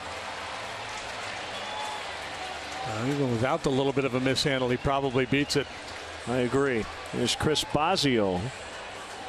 And Addison Russell getting a little more help from P.J. Mainville.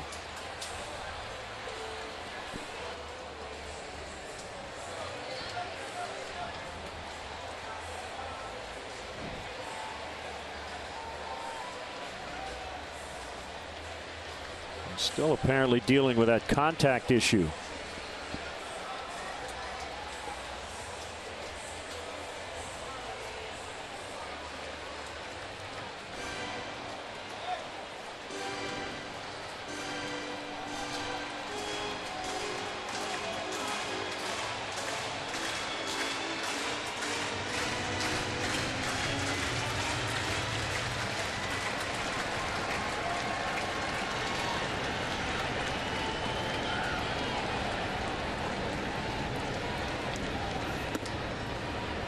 Ball one to Colton Wong. 2 on, 2 in here in the fourth. Still a long way to go.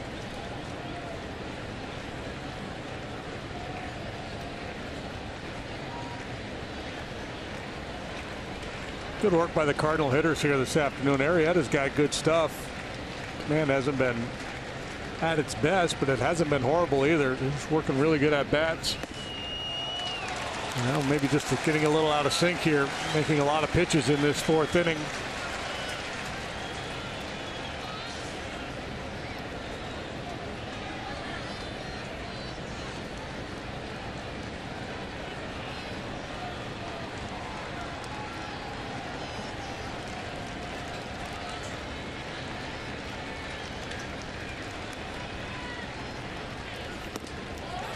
Three and 0 with Diaz on deck.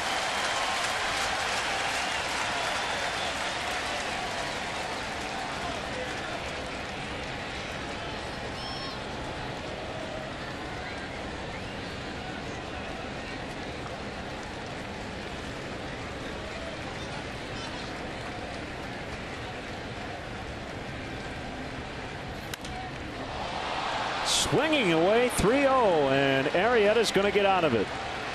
Bryant makes the catch. It's 6-4 Cubs. Fans booing here.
Is brought to you by Fifth Third Bank, the Curious Bank. Check out our Hooters hot play of the game. How about Ben Zobrist? Not a 2-hit game, but a 2-hit inning as he continues to swing a red-hot bat. Hooters a hot play of the game, brought to you by your Chicagoland Hooters, the original wing joint.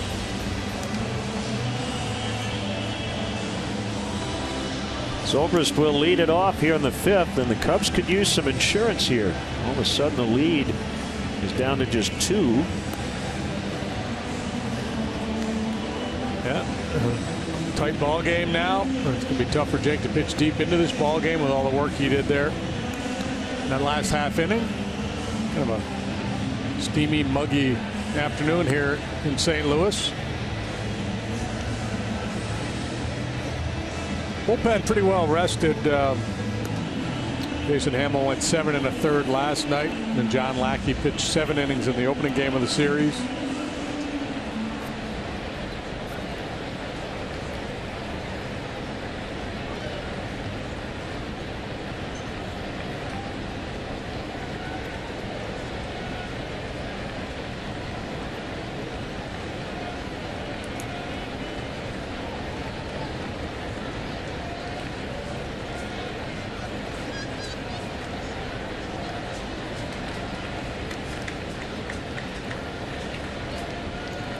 Will be followed by La Stella and Montero.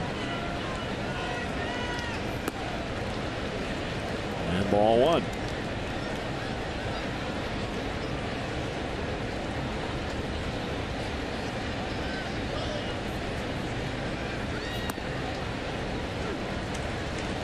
It's the pitch he wasn't able to command earlier in the ball game. A fastball outside part of the plate down around the knees.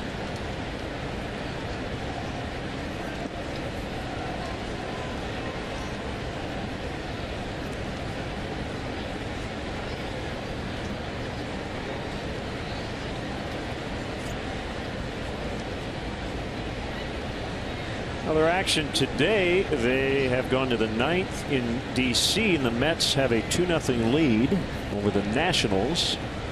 3-1. Steven Matz for the gem for New York. Tanner Roark, very good. 2 runs in 7 innings, 1 earned, but could get the loss.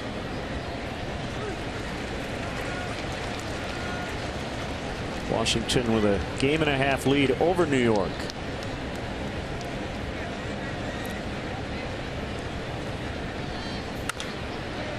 On the ground, and Zobrist reaches. It'd save everybody a lot of time if you just put him on first base to start the inning.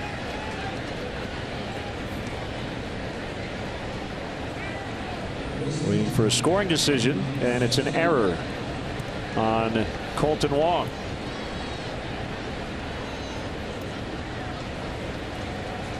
Not an easy play, but a play a major league second baseman probably should make.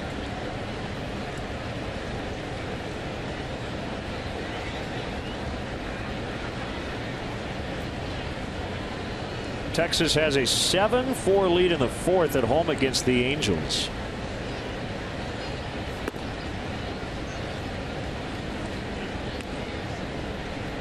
And the longest home run of the season, according to StatCast, hit in that game, Nomar Mazara, 491 feet.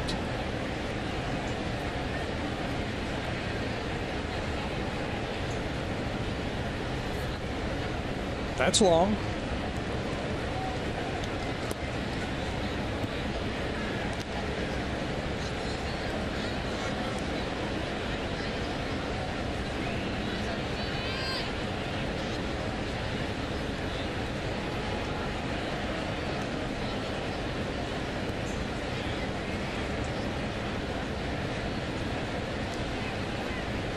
The 2-0 is a strike, 2-1. CB Buckner's shown a willingness to call that top of the zone fastball here this afternoon. The Mazara homer, by the way, it was a lefty off lefty home run.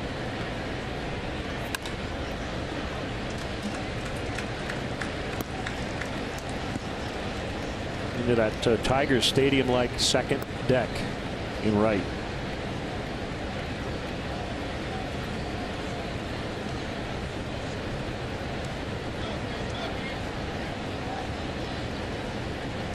Kid's 21 years old, Mazzaro.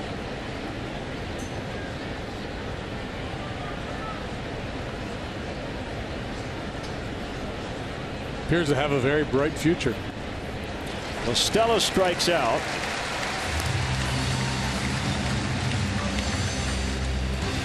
Chicago Cubs baseball on ABC 7 is brought to you by Xfinity. Xfinity X1 will change the way you experience TV.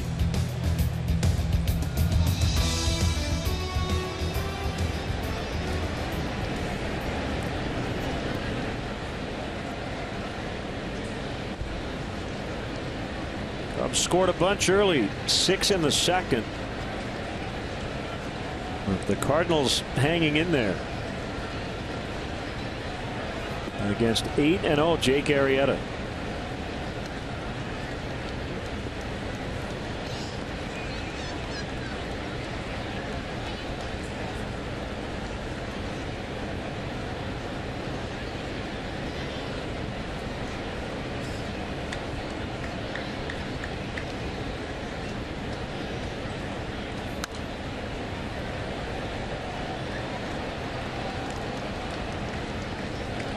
Martinez trying to avoid a loss in his 5th consecutive start.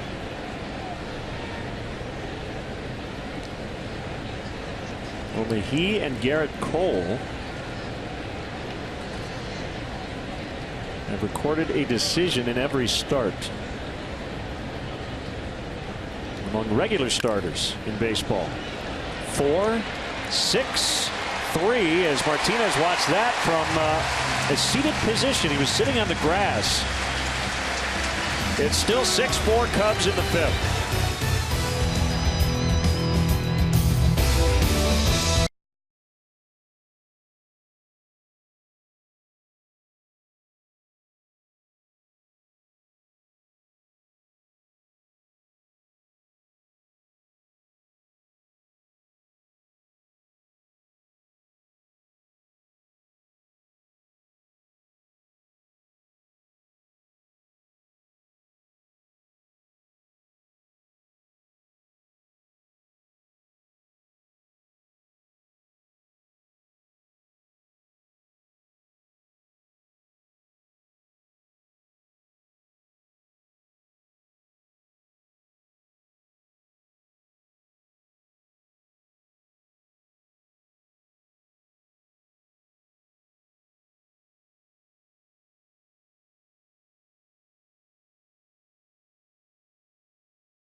ABC 7 is being brought to you by Honda. Start something special with a great deal on a Honda now at your Honda dealer.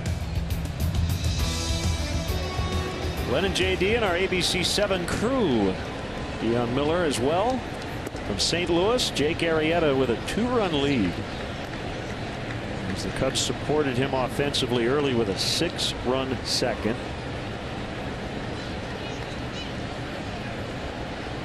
Diaz, Holiday, and Piscotty, all right-handed batters. And the Cardinal 5th, 2-0 the count. Just apparently missing that outside corner.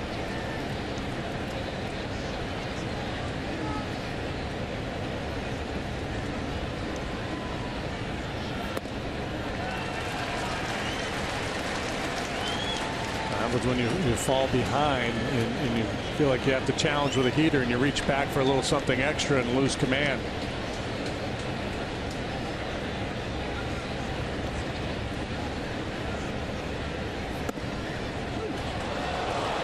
Long was swinging 3-0 to end the fourth, but that was with a couple of men on base, and he was a left-handed hitter, so Matheny turned him loose, hoping he could do some damage in this situation leading out the inning. They had Diaz taking on 3-0.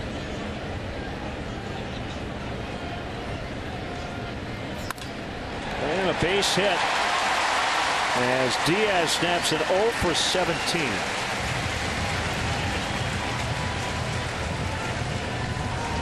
Time now to check in on the Dunkin' Donuts Fun Cam.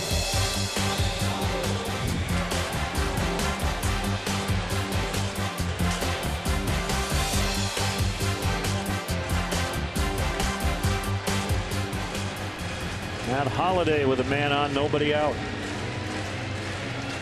This isn't any fun for Jake today. This Cardinal lineup is having a series of good at-bats. He's really having to work hard, and that was the case last time out against San Francisco.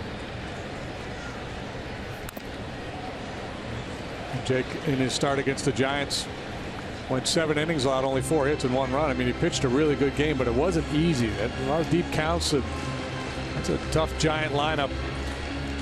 Might be the earliest we've seen in a long time a reliever up in the bullpen during an Arrieta start. You know, Joe would love to get him through this 5th at the very least with the lead. But he's going to need to avoid some more trouble. 2 strikes on Holliday.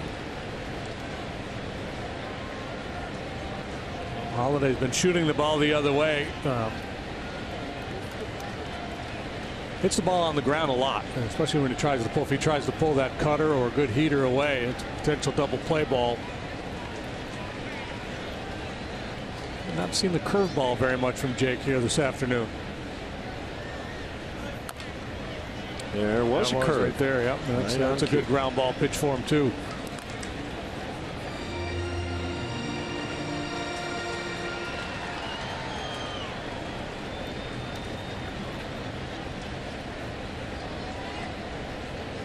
I can tell sometimes with Jake because he throws that curveball hard. You know, I'm guessing the average velocity of a major league curveball is probably mid-70s. He throws his 82, 83. Justin Grimm 84, sometimes 85. Ooh, oh my goodness. CB stands for can't believe it. Where's this one?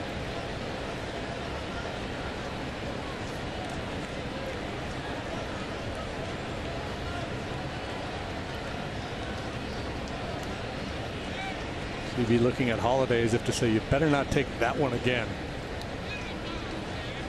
That was the pitch that he got him on last time. High chopper to third, and Listella to first to get Holliday. And he got his ground ball, but not the kind of ground ball you can turn a double play with.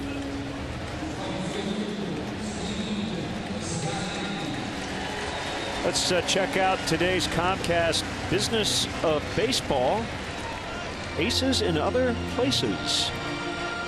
Talked about Kershaw earlier. We saw Bumgarner pitch really well against the Cubs over the weekend. Noah Syndergaard of the Mets off to a great start. Runner in scoring position for Piscotty. The drama in New York surrounding Matt Harvey, who continued to struggle. Got hit around pretty good last night, and then he's drawn the ire of the scribes there in New York because he didn't stick around after the game to talk to the media.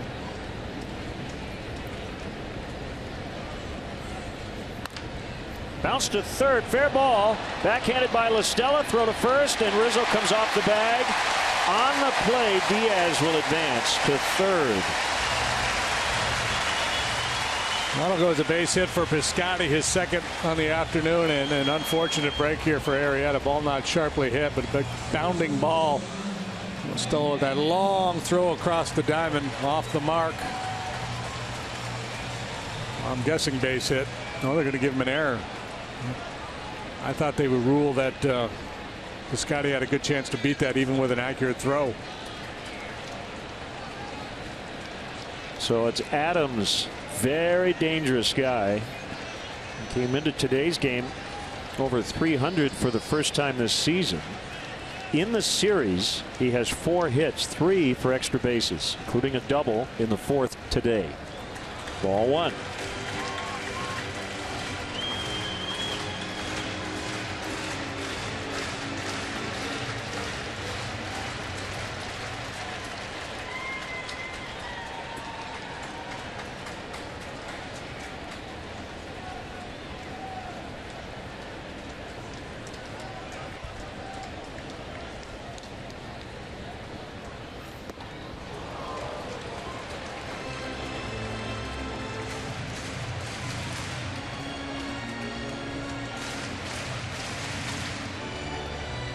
Justin Grimm now.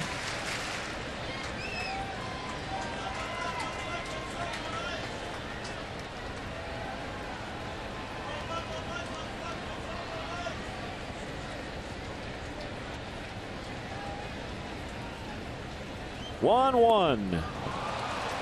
Change up. Change up at 90 miles an hour. 1-2.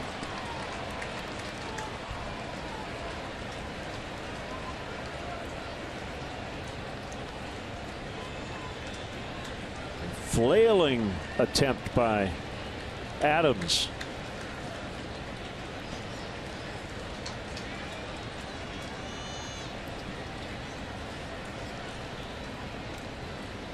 Here's the 1-2. High and outside on a fastball.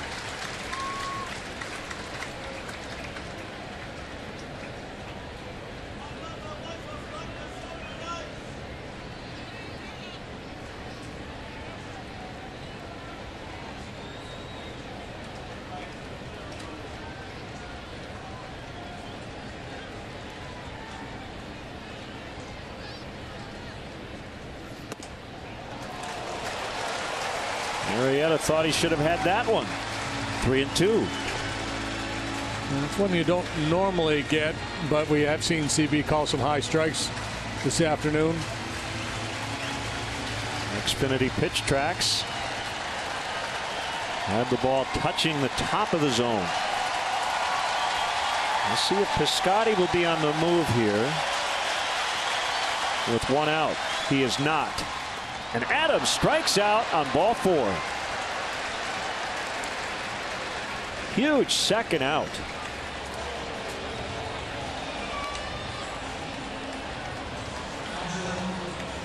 Maybe that's why he has a low batting average with runners in scoring position. Just a little anxious. And a lot of times, maybe, you know, the number perhaps to focus on is on base percentage with runners in scoring position, because, you know, a lot of times that's just a function of who a pitcher is going to decide to challenge in a certain situation. And actually, he's been good scoring position. The number I gave earlier was just a hypothetical. Yeah. But yeah, very anxious. He wanted to drive that one in. Molina, always tough in these spots. Strike 1.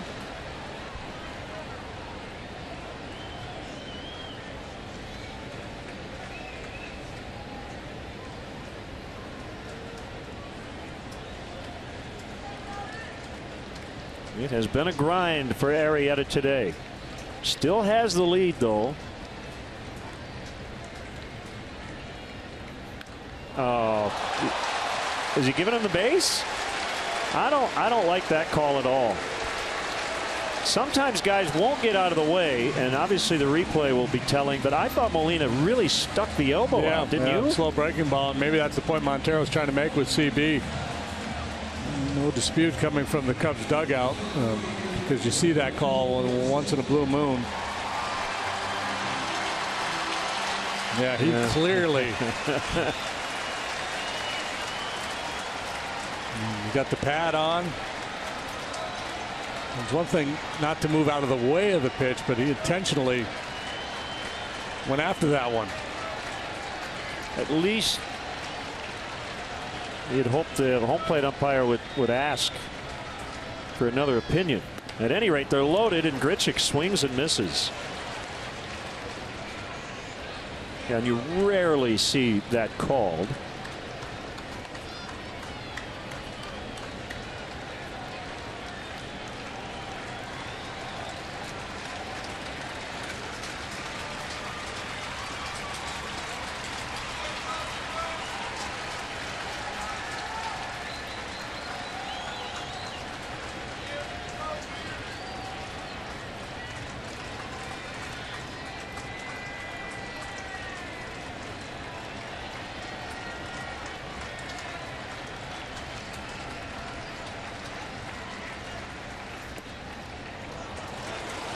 Wow.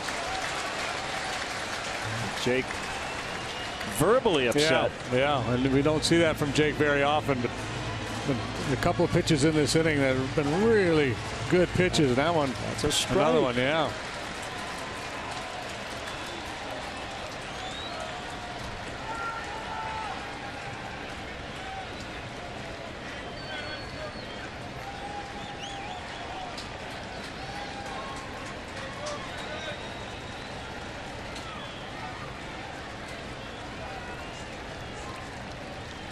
One.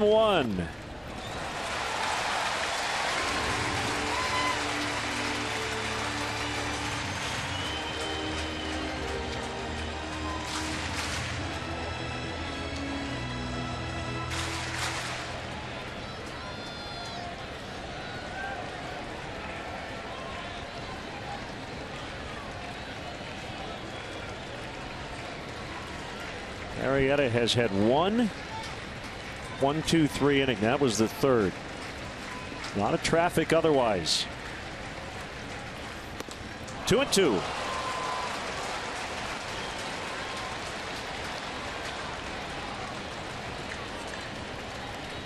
Good runner moving in on the hands of Grichuk, who's shown that good power the other way.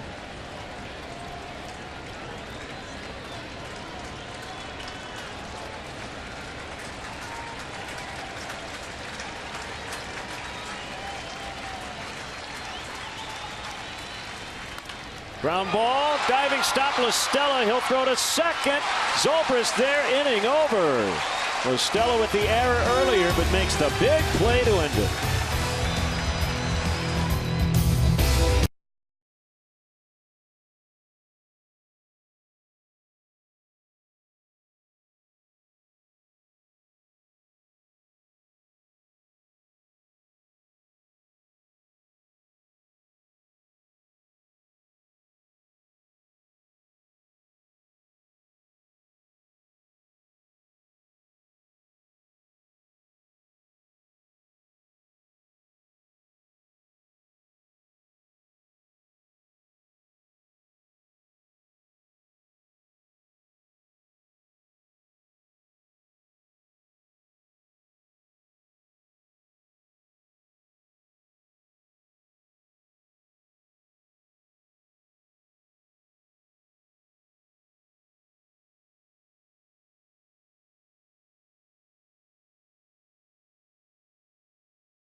Is brought to you by Lakeside Bank. It's about time.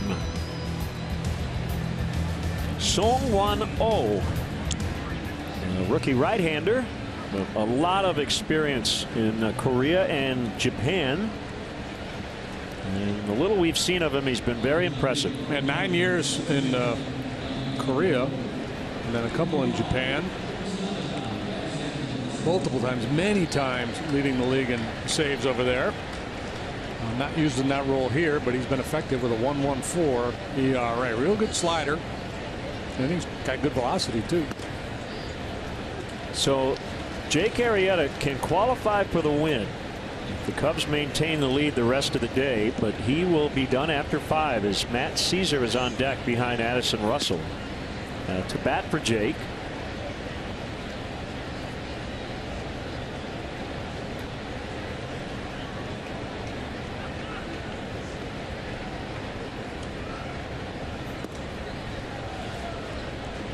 Carlos Martinez today.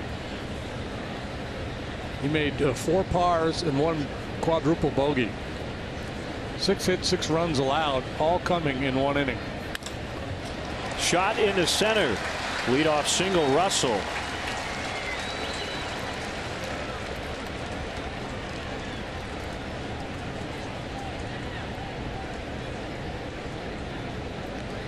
Time for the Feldco big save of the game. Tommy La Stella, who had committed an error earlier, ending the inning on that big play. And it is brought to you by Feldco. Save big with 2-for-1 windows at Feldco. You star in your scorebook next to that play, and remember it if the Cubs hang on and win this ball game.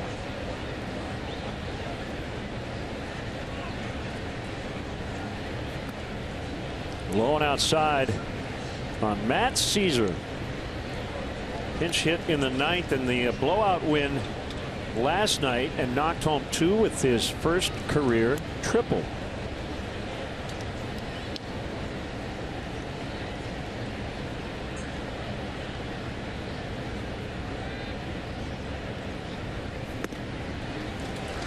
To say he has made the most of his limited playing time and he has spent time on the DL would be a huge understatement. He has had 39 plate appearances. He's got 13 hits, a double, a triple, 2 homers, and 12 RBIs. And he bunts foul. Foul ball. Yeah, he's shown the ability to drop a bunt down for a base hit. There's a little more power in that bat than I think most folks realize. Got an on base plus slugging over 1,000.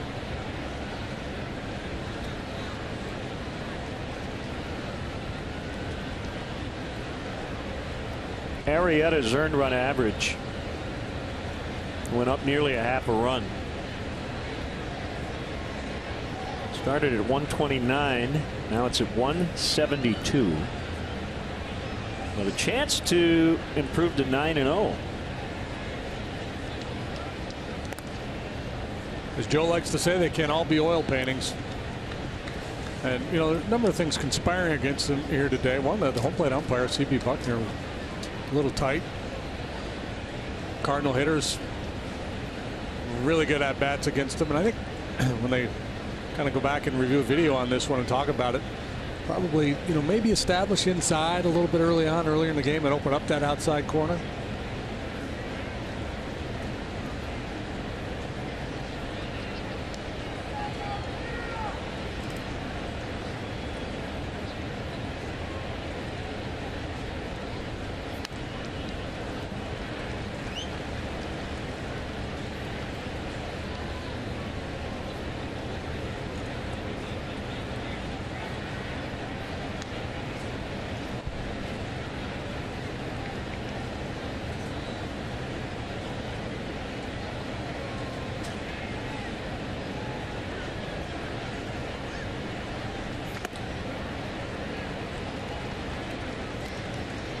Two and two.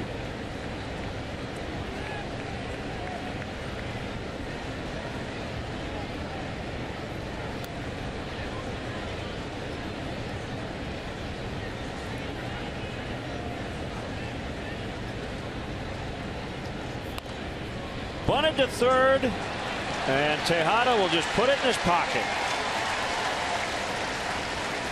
A 2-strike bunt. How about that? I love it. That is extreme, supreme confidence in your ability to get the bunt down with 2 strikes. And Tejada's backed off, so he knows that it's not going to need a perfect bunt to get the job done.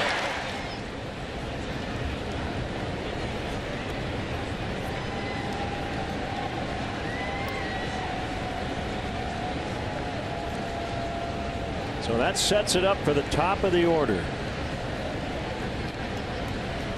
2 on, no outs.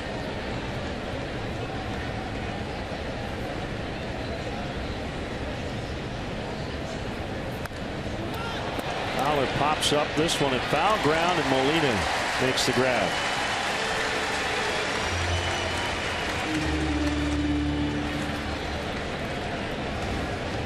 Chicago Cubs baseball on ABC 7 is brought to you by your Chicago and Northwest Indiana Hyundai dealers. Brought to you by Hyundai.com. It's a rare bunt attempt for a Cubs position player.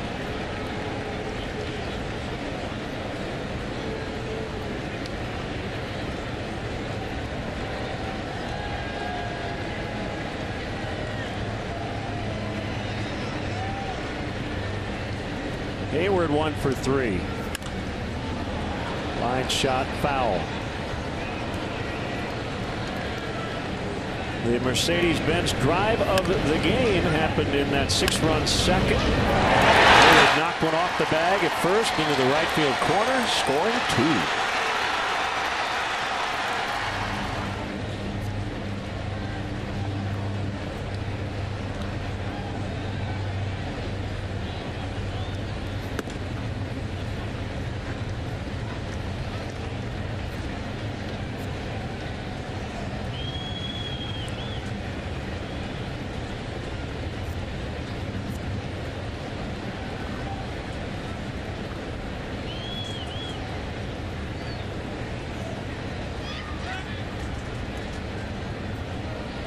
Russell back in plenty of time. Later tonight, Rockies and the Red Sox from Fenway Park. All eyes on Jackie Bradley Jr. He's got a 28-game hitting streak, hitting .412, 8 home runs, 29 RBIs during that streak. If he gets a hit tonight,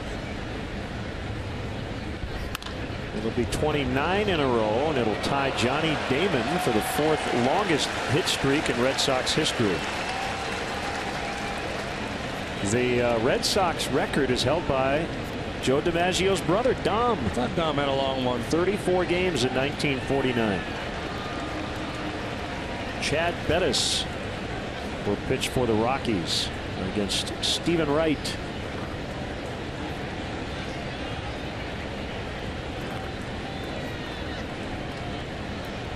Stephen Wright, by the way, bought some powdered water today, but didn't know what to add. Oh, strikes out Hayward, and here comes Chris Bryant. Yeah, I was going to say he put some instant coffee in the microwave and went back in time.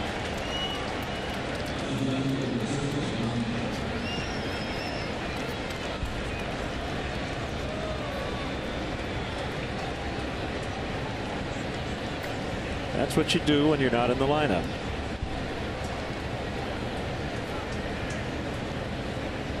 Should have given those to Addison Russell when he was dealing with the contact issue. Looking through the wrong end, Jorge.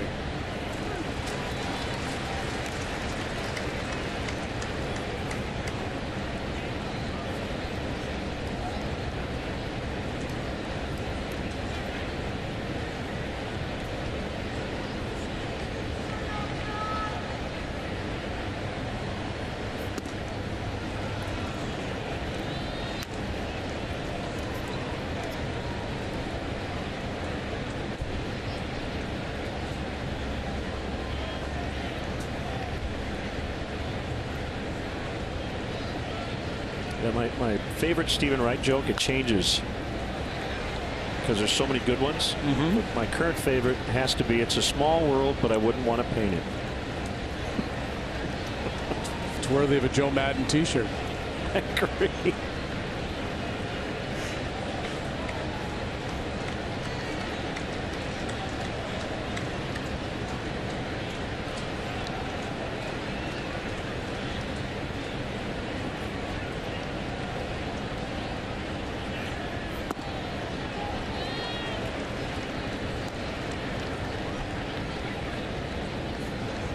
Oh, taking plenty of time between pitches.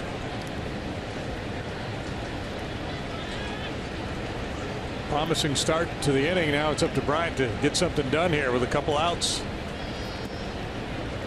Knocked down by Molina.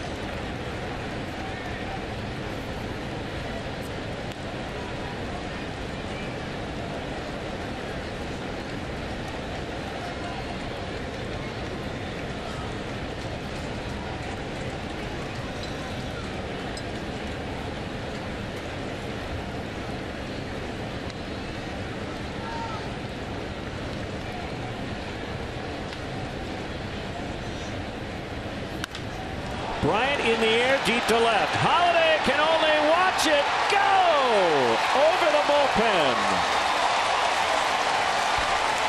A 3-run homer, 9-4.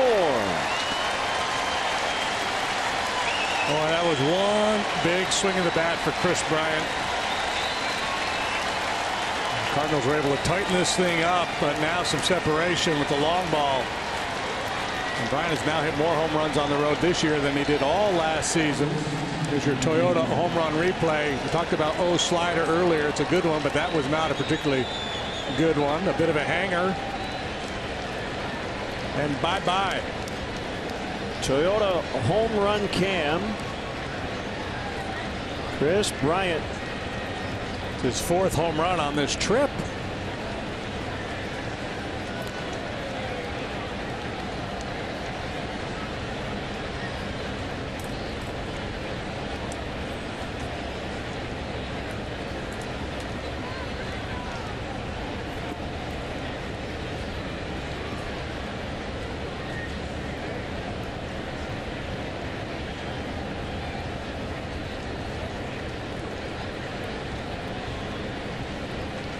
One. It's a strike on the outside. Well, that helps as Arrieta looks for his 9th win. Cubs now lead by 5 here in the 6th.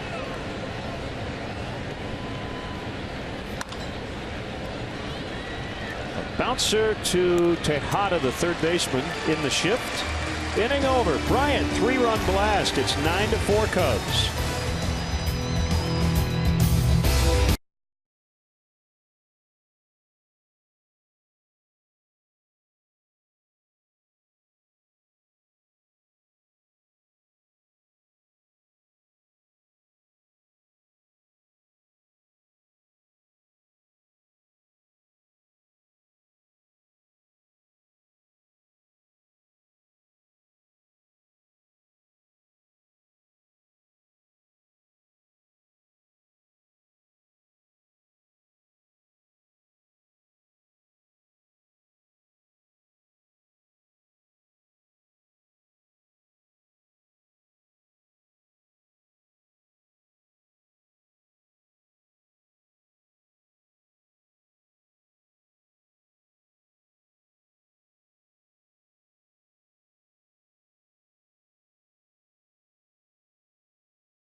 Is brought to you by Lakeside Bank. It's about time.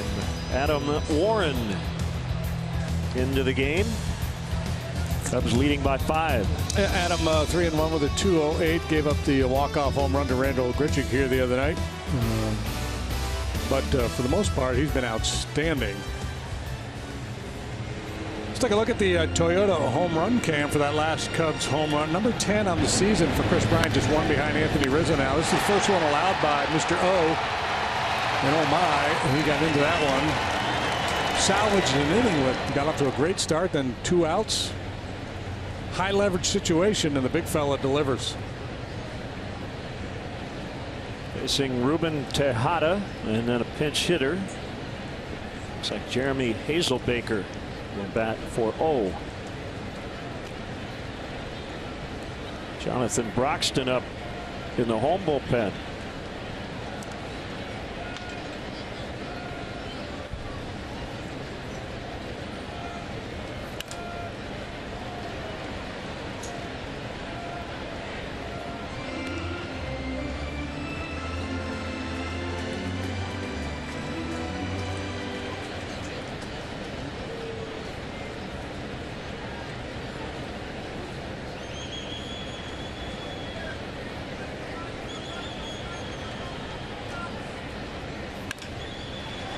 Right center field, and a base hit. Tejada's aboard to start the Cardinals' 6th.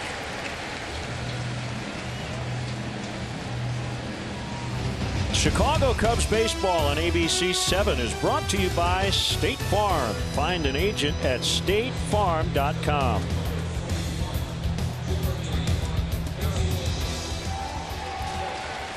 Off the bench, it's Hazelbaker.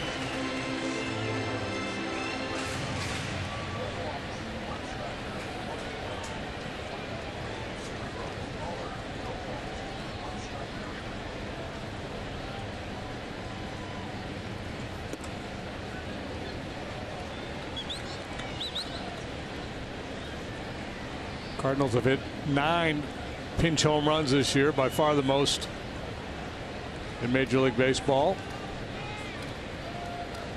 Big one earlier in the series. And Matt Adams. Line out, and no throw to first. Couple pretty good swings here for the Cardinals off Warren.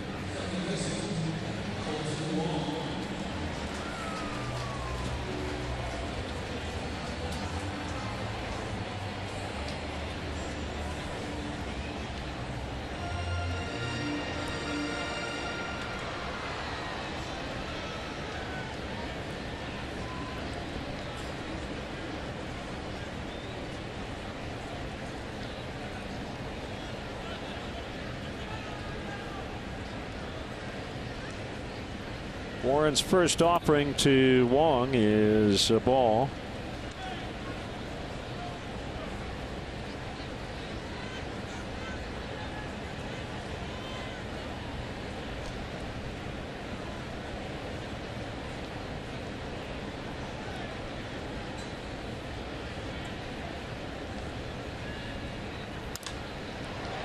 High drive to right. Hayward just at that warning track edge, and he makes the catch.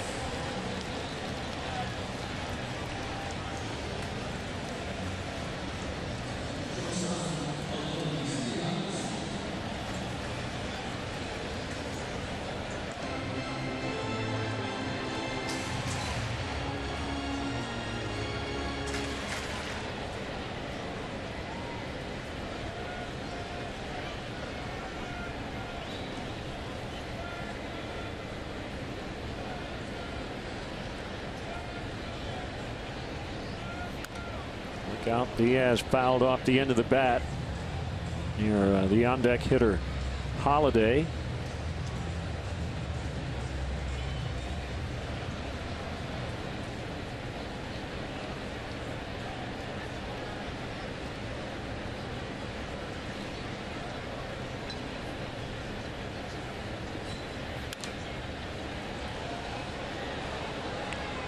Neither Strop nor Rondon have pitched in this series, so they're well rested, ready to go. Off day coming tomorrow, so Joe can mix and match with that bullpen.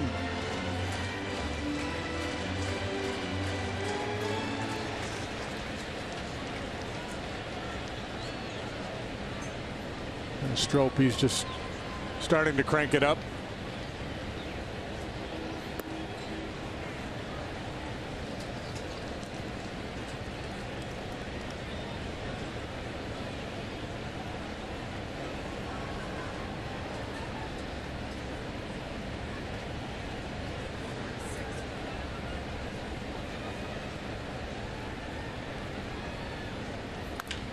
Changeup is bounced to third. Chest blocked by La Stella, and he's not going to have a play on Diaz.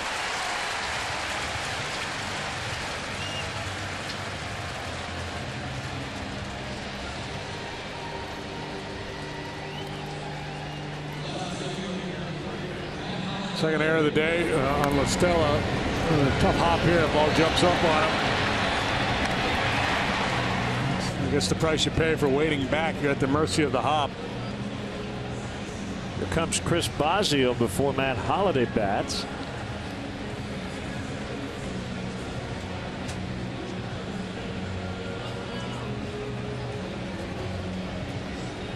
So they'll talk approach here against the veteran hitter Holliday.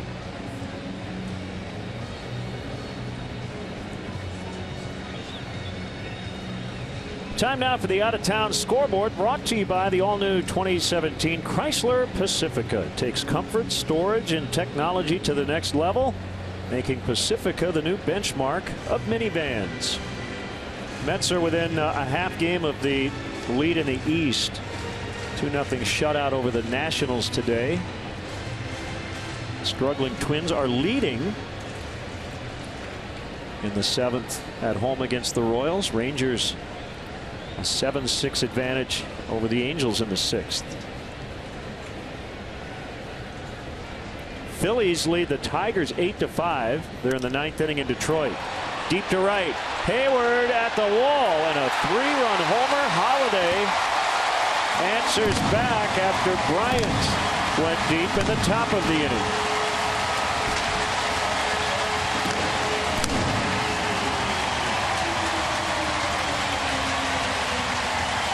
Always been the book on Holliday. Strike breaking ball is a dangerous pitch to him. Fastball is in on the hands. Breaking pitches off the plate. This slider stays on the plate. He is strong as an ox. He's had a real rough go of it of late. His first home run in a while. He's batting only .215 here in the month of May. The hitter's day to day.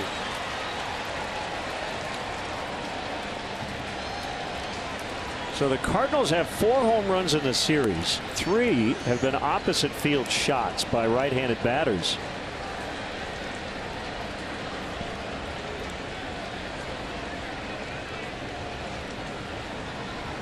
The home run ball has been an issue early on for Warren.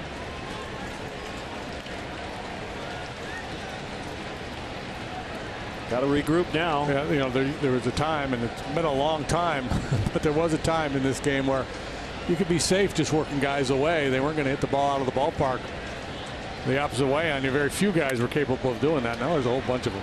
Those runs will be unearned because of the La Stella error. It's 9-7 Cubs as we head to the 7th.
Brought to you by Lakeside Bank. It's about time.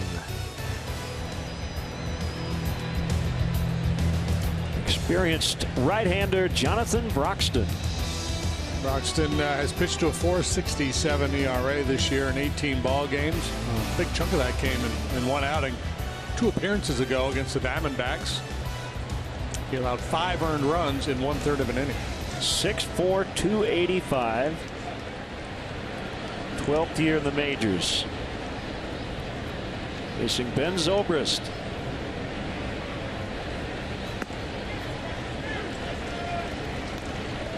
Well, will 9 runs be enough to win this game? When it was 9-4, I was pretty convinced it was.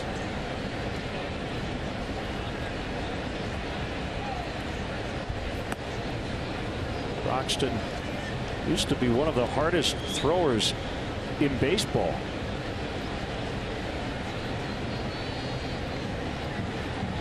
Yeah, he was a guy routinely 98. Still throws hard, but more of a 94-ish. There's a whole bunch of those guys now. I was going to say 94 is the new 90. Yeah.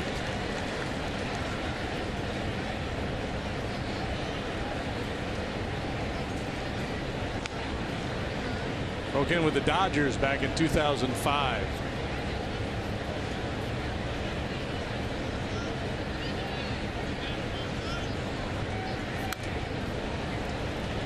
According to Fangraphs, his average fastball velocity peaked at 97.8 in 2009.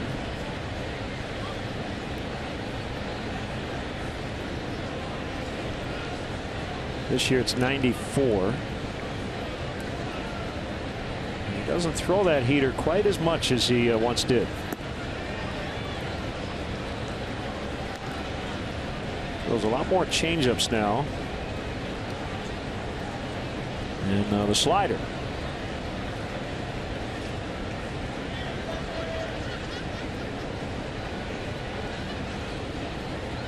Two balls, 2 strikes.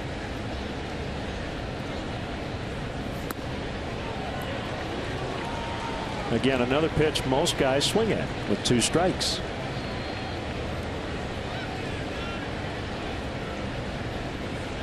A runner at 95 off the outside corner.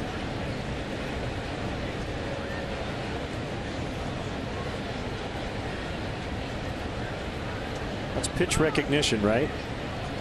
Because that's a ball, strike to ball sinker. Yeah, it's just knows it. It's a guy who's always been very discerning at home plate, but really at his best right now.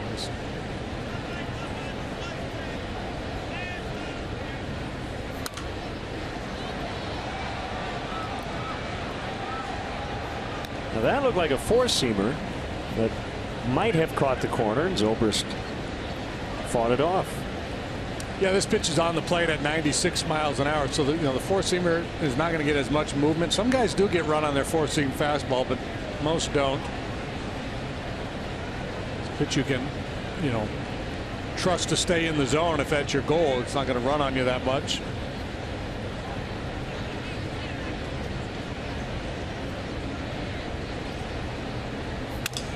Broken bat, bouncer into center.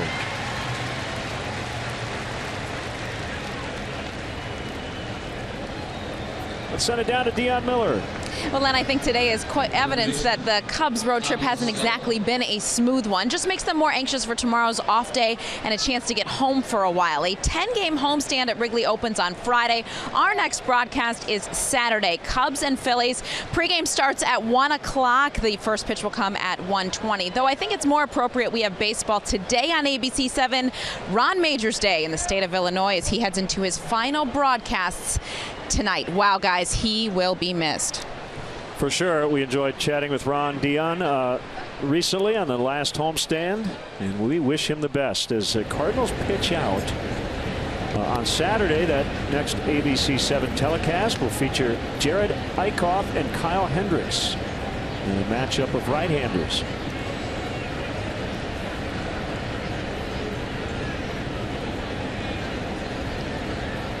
That leadoff on base percentage goes up for Zobrist.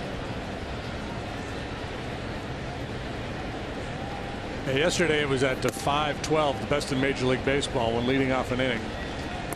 He got on via the error in the 5th. So he is 1 for 2 leading off an inning today. He's 3 out of 4 in the game. Second inning, right? He led off the second inning with a base. Oh, he did. Yes, yeah. You're right. Yeah. That was kind of a jumble because 11 guys batted, but you're right. Yep. 2 for 3 leading off an inning. And 7 hits in the series for Zobrist. Meantime, 3-0 on La Stella.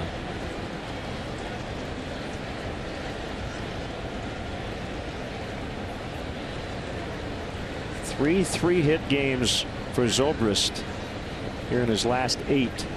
Well, Stella may be getting his last at bat here today. We'll imagine we'll see Javier Baez in for defense at some point. A strike, 3-1. It's a 3-0 Leo call there from C.B. Buckner. Perhaps I'm wrong, but that appeared to be off the plate. Closer than I thought.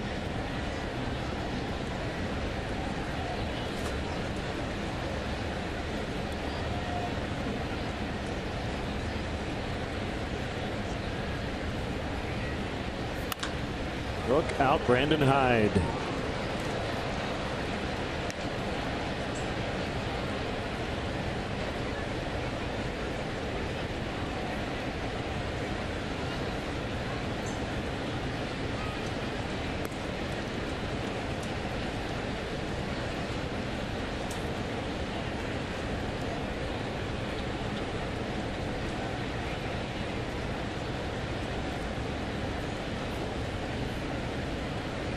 Zobrist runs and La Stella fouls.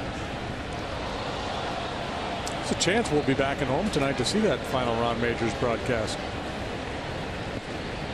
Yeah, you're right.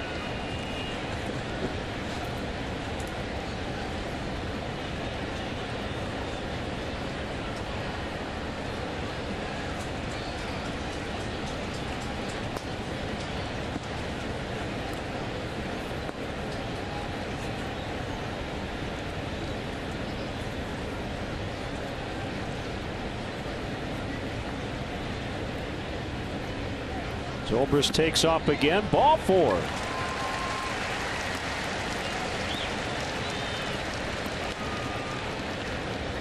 So Cubs offense that has scored 21 times the last 2 days, trying to add some more.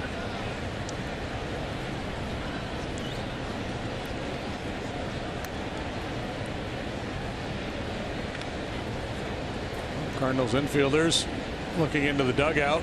See how they're going to play it here.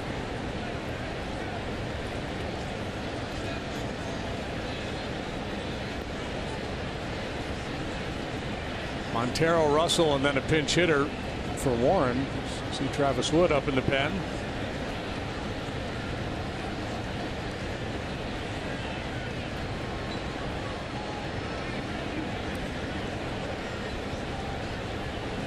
Tejada anticipating bunt. They're playing for 2. It gives Montero a lot of room to work with on the left side of the infield, and he's been shooting the ball over there with regularity.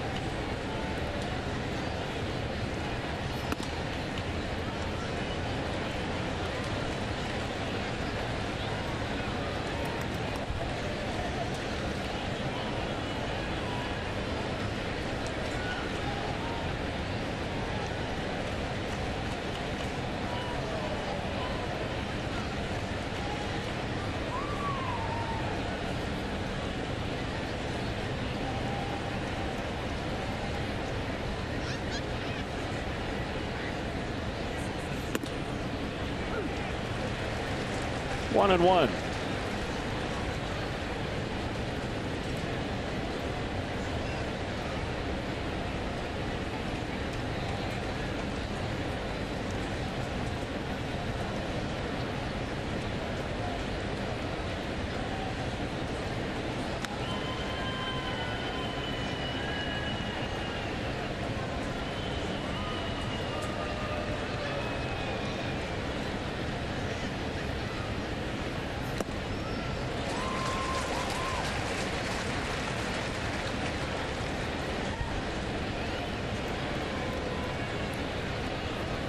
Got a brief shower about a half hour before the first pitch. We were able to start on time. And they have been dry since.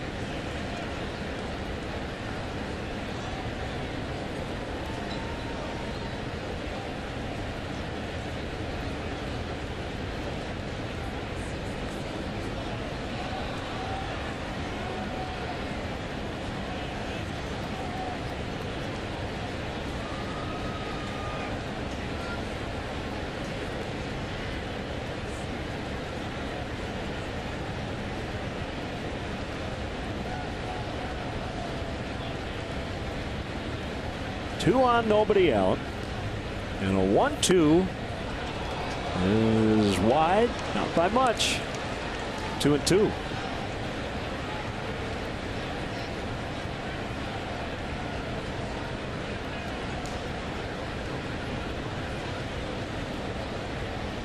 Montero has more at bats against Broxton than any Cub hitter. He's 4 out of 14 with a long ball against him.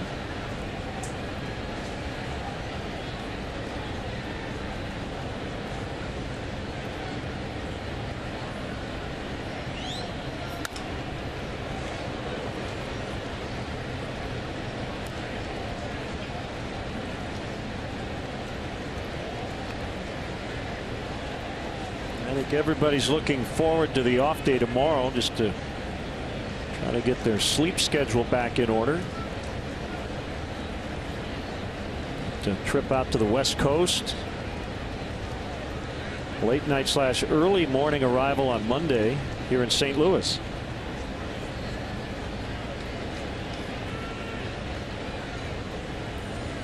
And they'd love for it to come after a series win here in St. Louis. Still 2-2 on Montero. You see the starters, lefties on Friday, Morgan and Lester.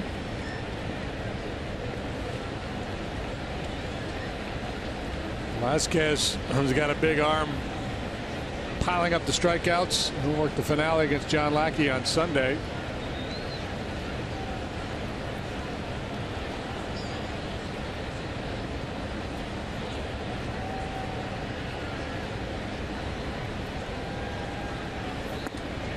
And he got him on a power slider. That's the first out. I think he lulled him to sleep, to tell you the truth. He did make a good pitch after working him away. Hard slider down and in. The Cardinals will have another meeting on the mound to talk it over. Might be out of timeouts.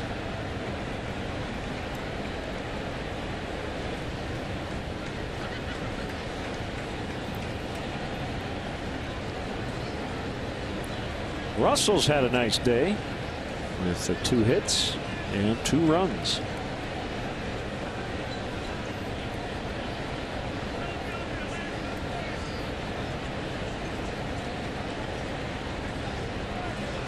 Through that stretch here where he was striking out a bunch, pulling off the ball.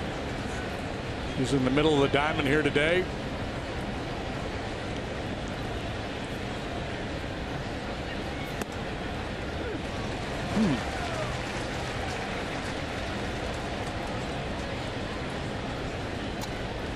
Not for nothing, but this is the most perplexing strike zone I think I've seen in a while. Yeah.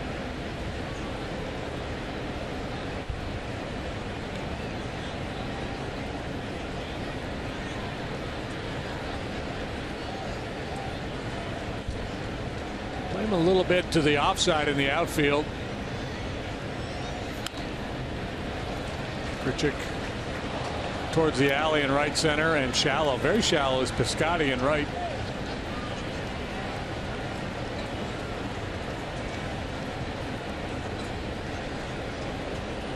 Phillies third baseman Maikel Franco left the game early today in Detroit with a sprained right ankle. Not sure of the severity. They won their game 8-5. Odubel Herrera with a 3-run home run.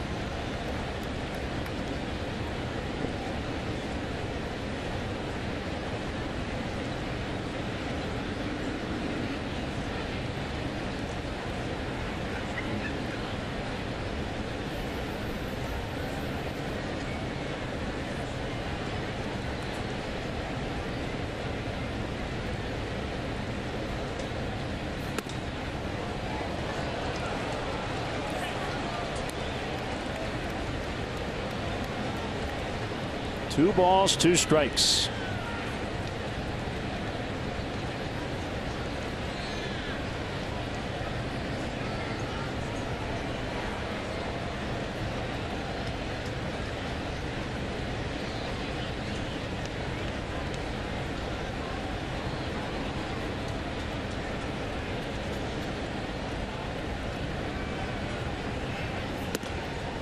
Inside, it's full.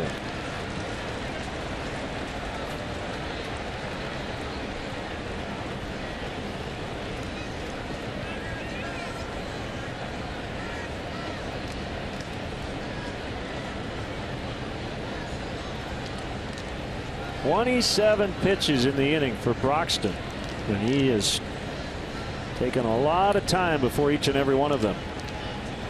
So is his battery mate.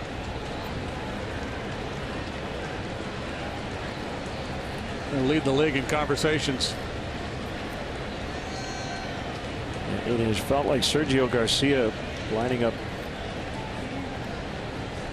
a shot in the middle of the fairway, right? Step back, take a look.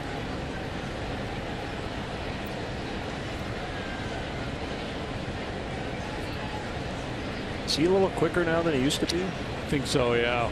Did they force him to? Was there a pace of play issue? There's a pace of play. Yeah. You get penalized. Runners head back as Broxton with the inside move.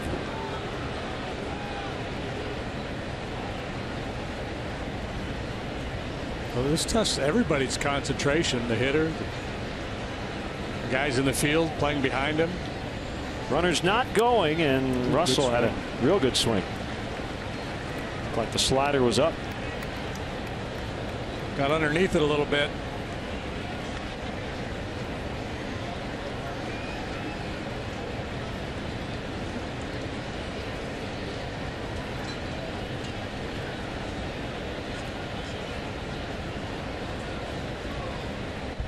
Gets a sign from Molina. And Russell swung and missed. He's out. Runners are able to advance, but Russell's out. He thinks he's safe. First base occupied with less than 2 outs, and the batter's automatically out in that spot. But the other guys are allowed to move up. Yeah, this will be a pass ball charge to Yadier Molina.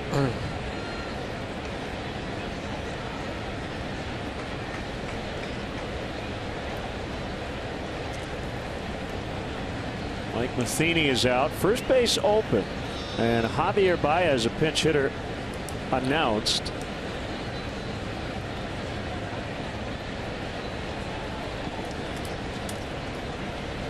Shot clock down to 8. We call it the talk clock.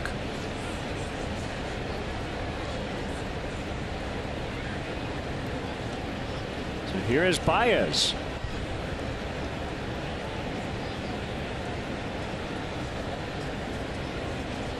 It was an all right-handed bench for Joe Madden here this afternoon with Martinez starting the ball game. He wanted as many left-handed bats in the lineup to begin with.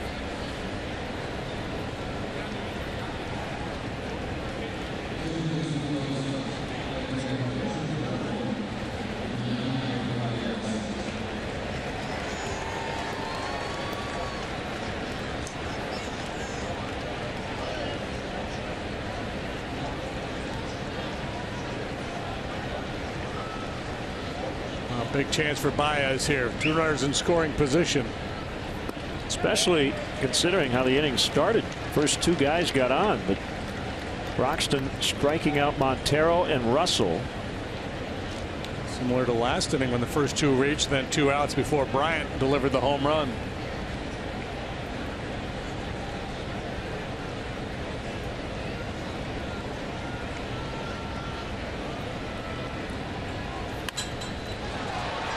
This is going to hold up for Grichuk. So Broxton gets out of it with no damage.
Brought to you by Lakeside Bank.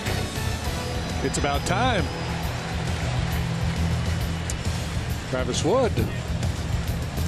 Busy man. He's working for the 22nd time. 2 wins, no losses, a 3.07 ERA, 185 the batting average against. 5, 6, 7 due up here for the Cardinals. Javi Baez stays in the game to play third.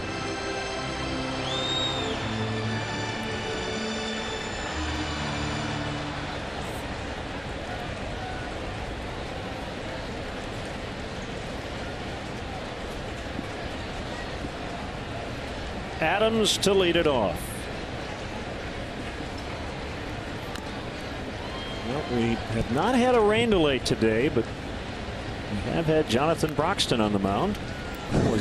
Long top of the 7th. And his answer to any criticism would be, that's what I need to do to be successful.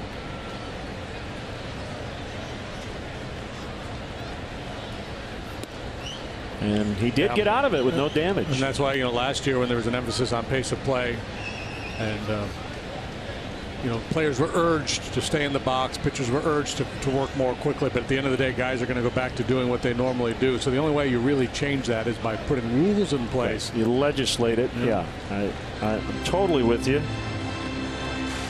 Now you can have the debate whether that's necessary or not, but I mean, if that's the end game, that's right. What needs to happen.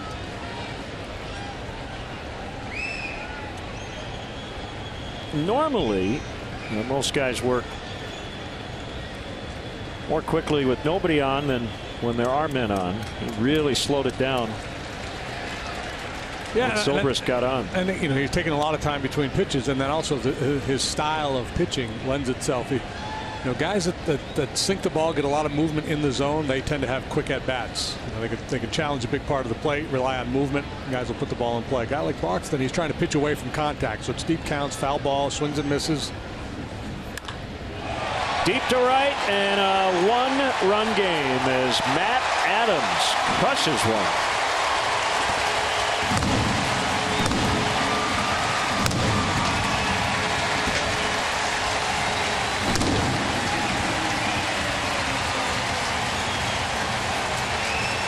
Adams has not had that many at-bats against left-handed pitching this year, and he has not had a lot of success, but he drops the head on that fastball from Travis Wood. Uppercut swing, and no doubter. That's your Toyota home run replay. That'll do it for Travis Wood here this afternoon.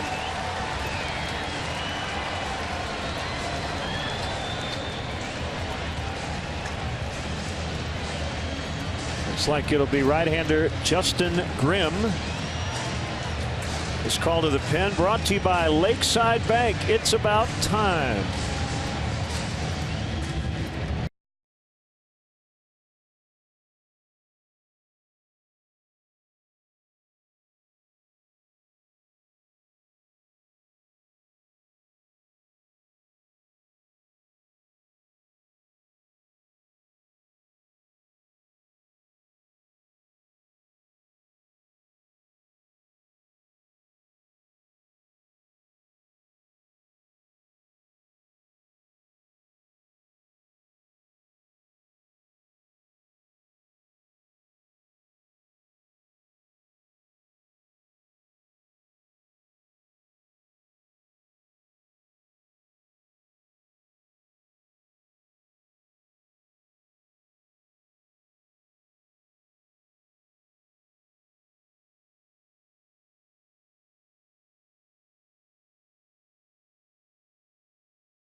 By Lakeside Bank. Lakeside Bank, it's about time.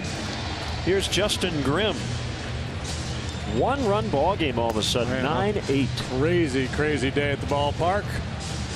And Justin on for the 20th time. 2/3 of an inning scoreless last night. 3.86 the ERA.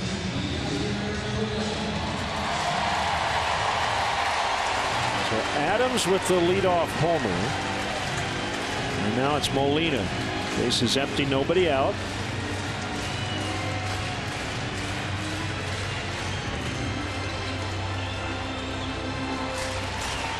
Arrieta went 5, gave up 4 runs. Still the Cubs pitcher of record. Adam Warren went 1 inning, gave up 3 unearned runs. Travis Wood gave up a homer to the only batter he faced. And a curveball strike from Grimm to Molina.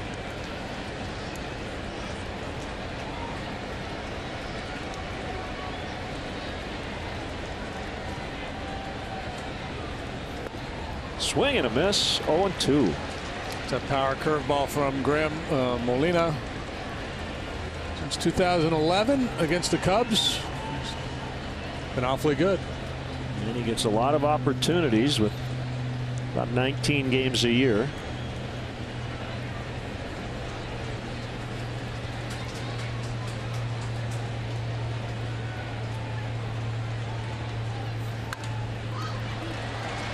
Russell's got time. Molina might be the slowest runner in the league, and he gets him. This is the Reynolds Wrap Report. There's been a lot of wrapping going on here today. 9-8 ball game. Cubs had that huge 6-run second inning. Ben Zobrist, he gets 3 hits every day, doesn't he? Holiday's been in a funk, but a 3-run home run in the 6th this afternoon. 20 hits in the ball game.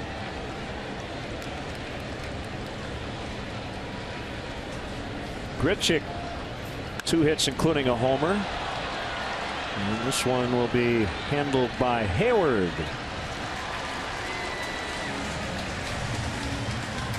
Two outs, and here's Ruben Tejada starting at third. No, Matt Carpenter today.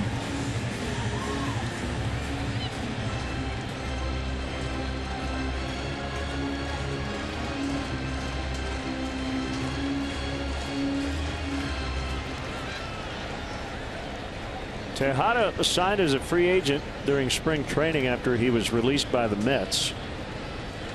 Cardinals needed some depth after the Johnny Peralta injury, but then Tejada got hurt, strained his quad, started the year on the DL. And remember the broken leg he suffered in the playoffs as a Met on the Chase Utley slide.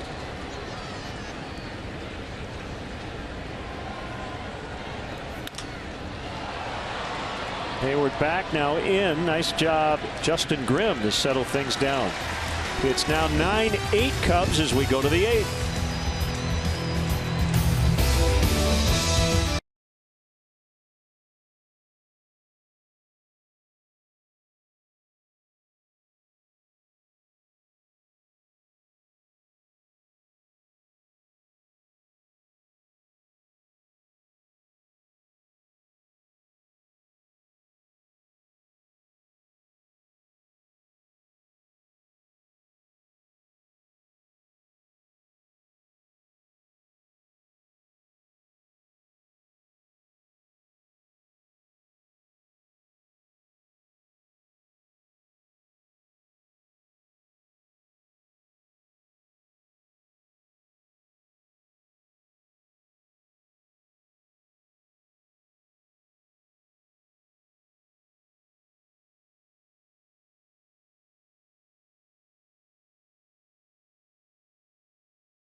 is brought to you by Lakeside Bank. Lakeside Bank, it's about time.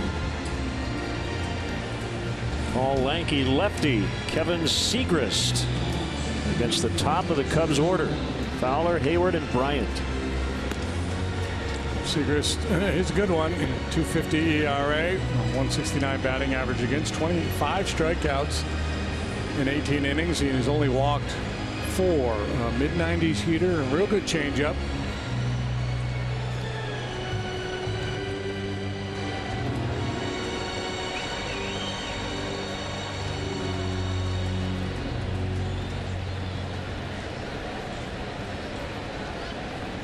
Fowler will bat from the right side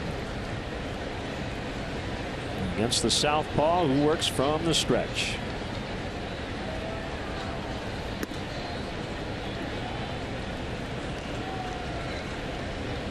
Each team with 10 hits.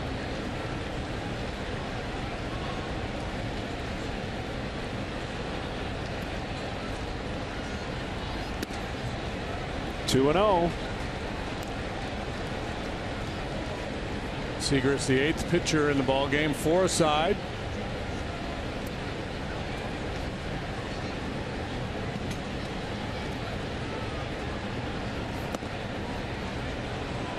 Missed again, 3-0. Molina.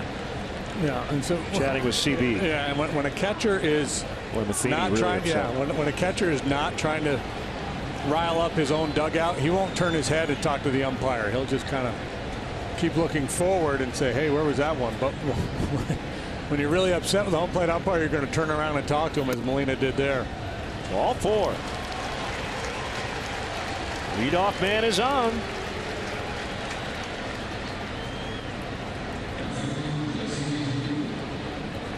Here's Hayward.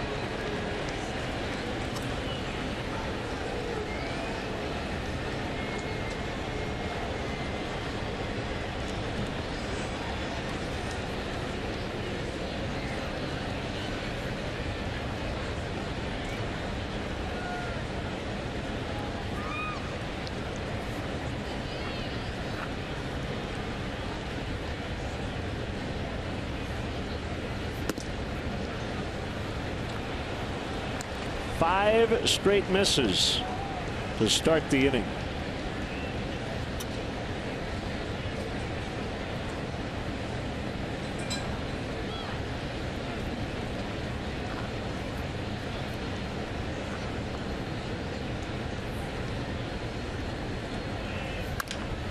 Could be 2.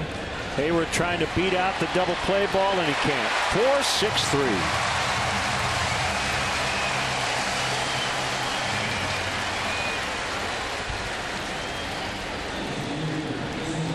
So he's thrown 1 strike in the inning, and he gets 2 outs. Jason beats that ball into the dirt.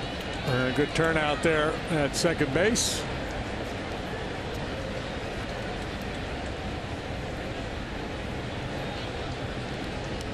I guess, you know, we talk quality strikes. Kevin Segrist, 5 balls, 1 strike in the inning. That is the most quality of strikes you can have, unless you put 2 on and then got a triple play. And I think if they were a right-hander on the mound, they might have had Fowler in motion to try to stay out of a double play with Hayward's ground ball tendencies.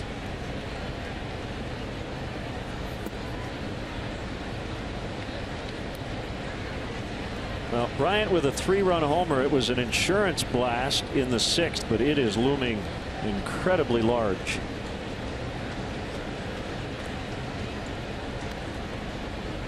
That made it 9-4. The Cardinals have come back with 4 to make it 9-8. Maybe he'll take out another policy. Inside. So Segrist still with only 1 strike in the inning, as Pedro Strop watches from the bullpen mound.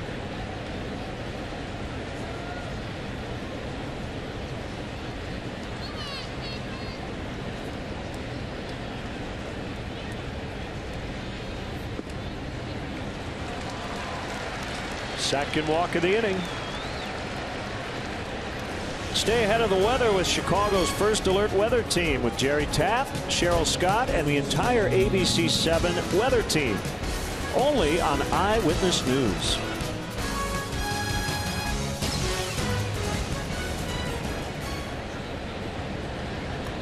Fairly quiet day for Anthony. 0 for 3 with a walk. Remember, he fouled one off his right knee early, and it looked like it really hurt. He needed a few moments, and no batting gloves. Just mixing it up here. Why not? Might see knock socks down the road. Whatever it takes.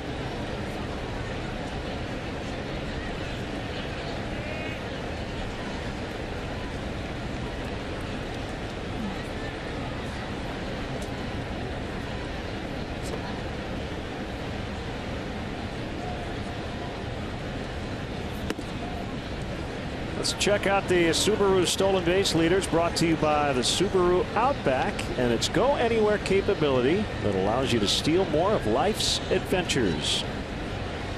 Last year, Anthony had 17 stolen bases. Most by a Cubs first baseman in a long time.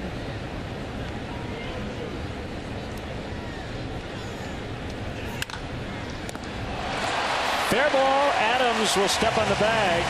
Call made by Field and Culbreth, and Anthony saying, I can't get a break.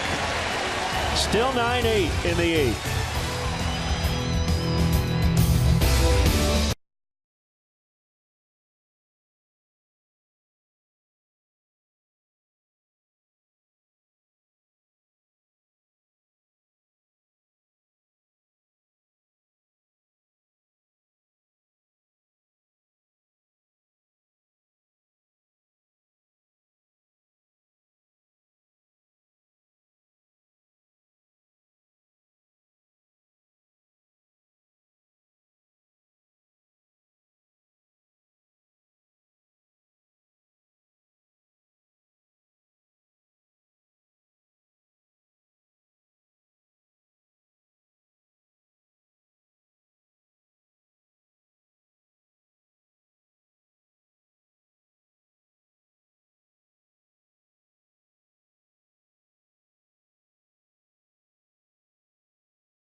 Is brought to you by Lakeside Bank. Lakeside Bank, it's about time.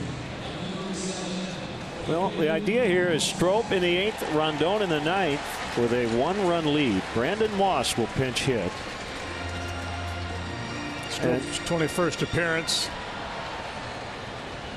And Moss has a lot of power, and Strop has got some unpleasant memories in this ballpark. You're wondering why the Cubs didn't challenge or look at that ball hit by Rizzo. Fair foul in front of the base umpire, like the one Rizzo hit, is not reviewable. Field and Culbreth made the call. And 2-0 now on Moss. Really hard to tell here. It's where the ball was when it hit the glove, and apparently it was fair. 3-0. Not a lot of work for Strop lately. Twice he has pitched on this road trip. Once in Milwaukee back on the 18th. 2 innings of scoreless ball, and then 4 days later scoreless hitting in San Francisco. And a 4-pitch leadoff walk.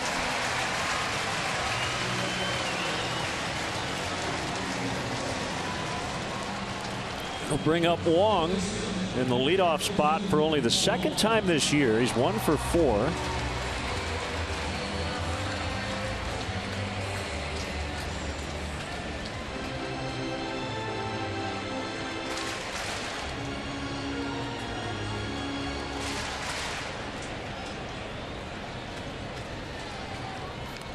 Bunted foul.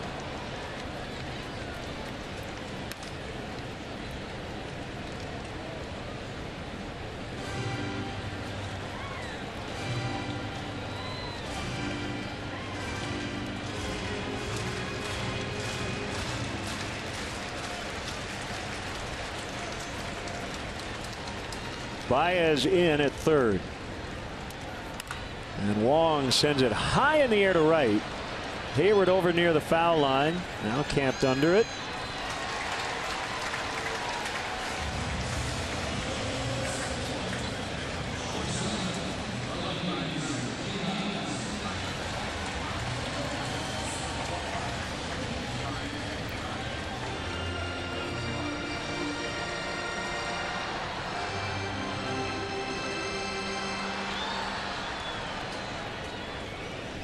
Fifth at bat for Diaz. Moss at first, 1 out. Inside.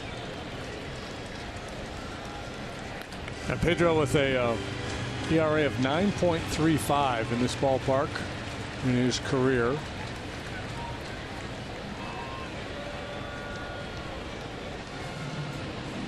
Basile heads out.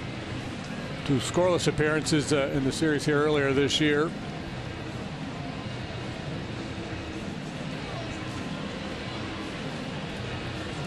Quick look at the Cubs minor league report. The Iowa Cubs lost today to El Paso at home 9-1. They did snap an 8-game losing streak last night. Lefty Rob Zzdrinski,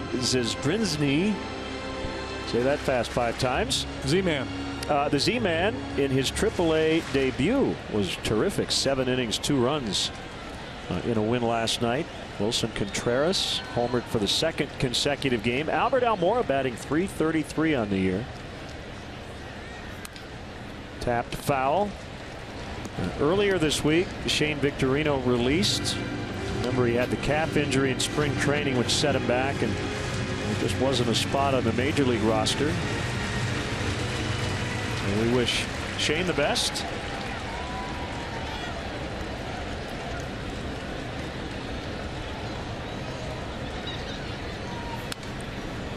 One and two. Yeah, I would think the play of Matt Caesar pretty much closed that door for Victorino. Yasiel Balagert with Myrtle Beach was last week's Carolina League Player of the Week.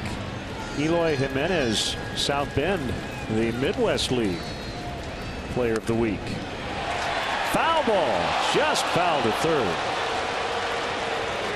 Jim Reynolds with the emphatic call.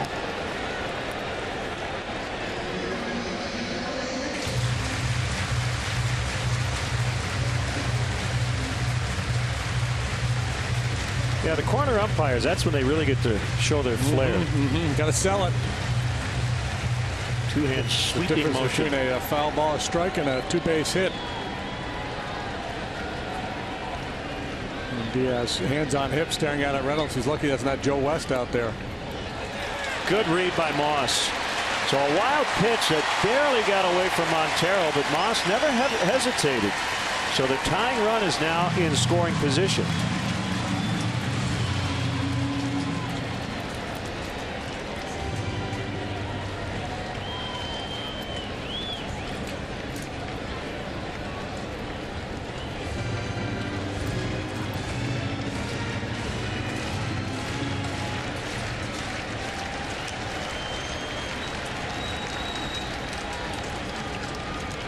Strobes 2-2. Swing and a miss. He got him on the slider.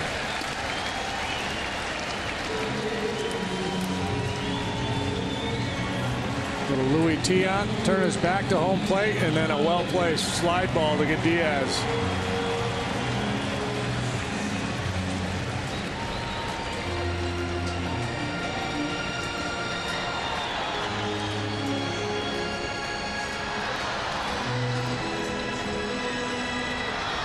2 outs. It's Holiday. And he fouls. He hit a 3-run homer to right in the 6th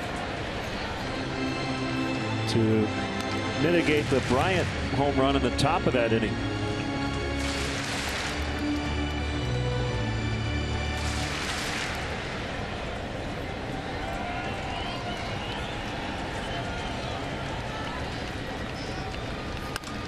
Ground ball. Rizzo's got it.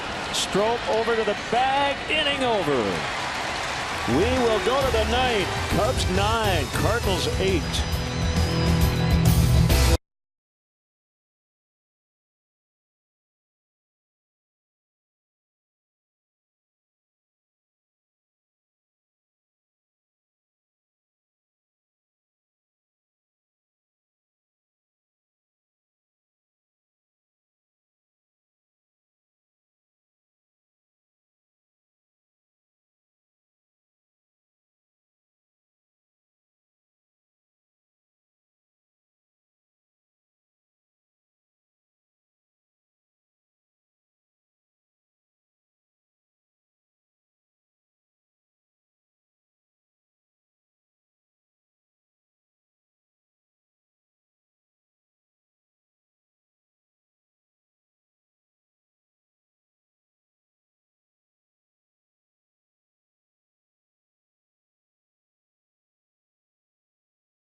CX 9th inning brought to you by the all-new 2016 Mazda CX-9 coming soon.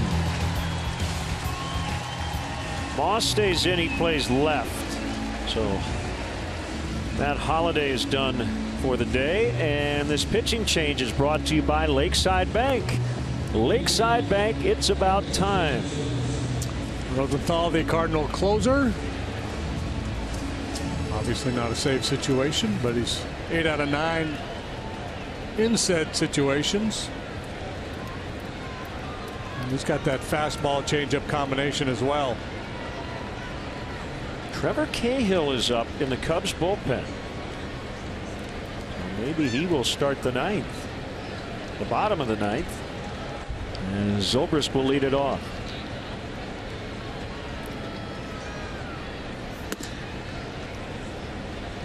No, now it's Hector Rondon.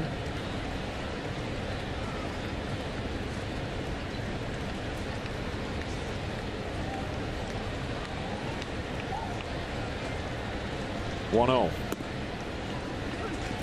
It's 1-1.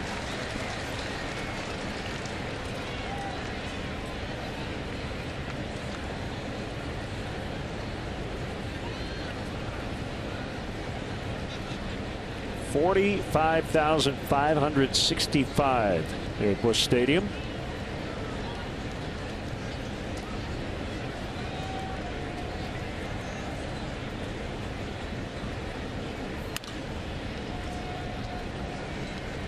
There's the changeup from Rosenthal, catches Zobrist out in front a little bit. Then had a base hit off Rosenthal on Monday, and Rosenthal, the winning pitcher in that ball game, worked the 9th inning, and then Grichuk hit the game winner in the bottom.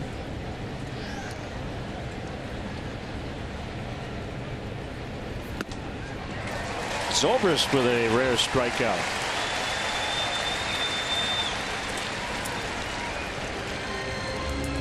Time for the Hyundai play of the game. Chris Bryant with the insurance 3-run homer, and the Cubs have needed every run today. You leave that breaking ball in the strike zone for Bryant, you're asking for trouble, and he delivered it.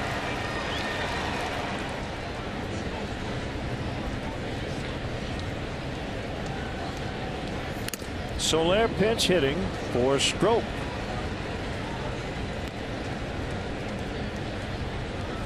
Soler homered in the ball game last night. He's had a nice trip.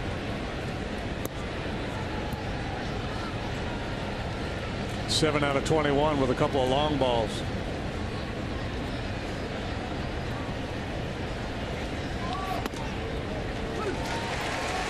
.97 for strike two.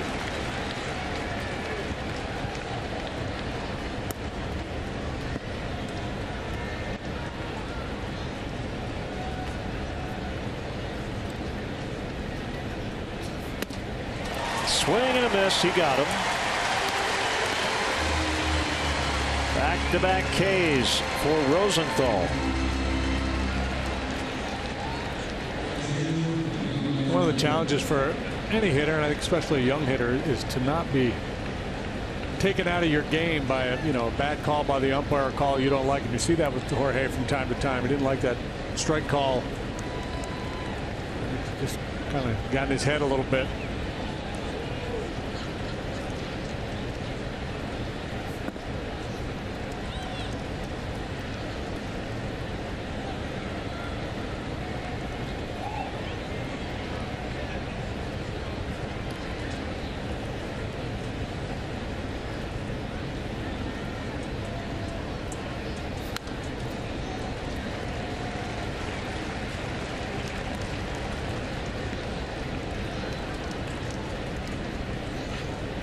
Rosenthal averages just under 97 miles an hour with his fastball, throws his changeup at 87, so pretty good split there in velocity.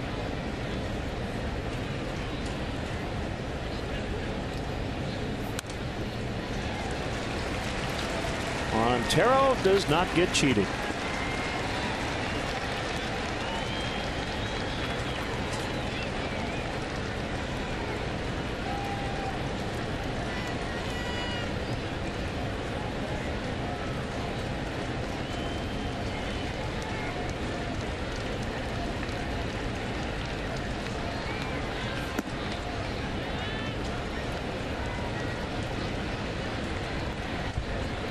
Won't be easy for Hector. Piscotty, Adams, Molina. Obviously Piscotty becomes a huge out to get in front of the red hot Matt Adams.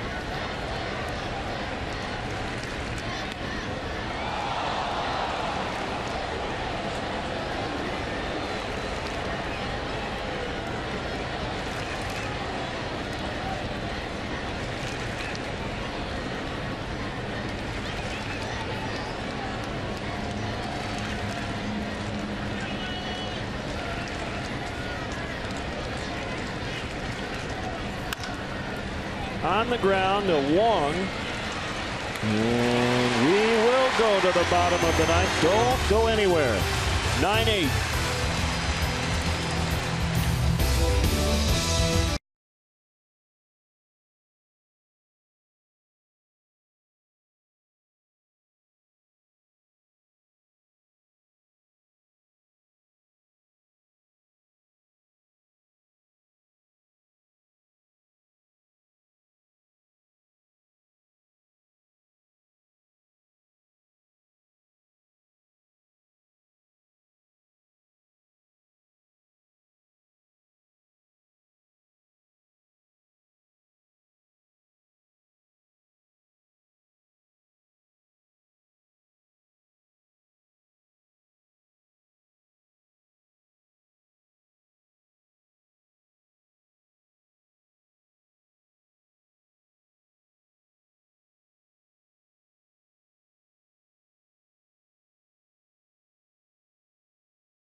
Is brought to you by Lakeside Bank. Lakeside Bank. It's about time. Here's Hector Rondon. Well, Hector Rondon has been brilliant. He's got a 1.26 ERA. And you see those strikeouts, 24 strikeouts and 14 in the third. The strikeout rate nearing 50%. He's faced 52 batters this year and punched out 24 of them. While walking just 2. But this is not an easy one. Dangerous hitters on the road, a 1-run game. A game that has featured a lot of hitting. 17 runs, 20 hits combined. Piscotty takes a strike. 45,000 umpires in the ballpark didn't like the call.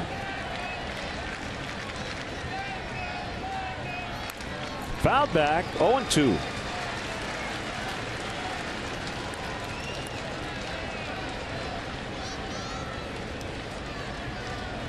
And for a guy who pitches in tight situations, he's been very aggressive, trusting that fastball, throwing first pitch strikes over 70% of the time. Hands over his head. Piscotty in a defensive posture. Down 0-2, fights it off. Rondon's trying to save it for Jake Arrieta.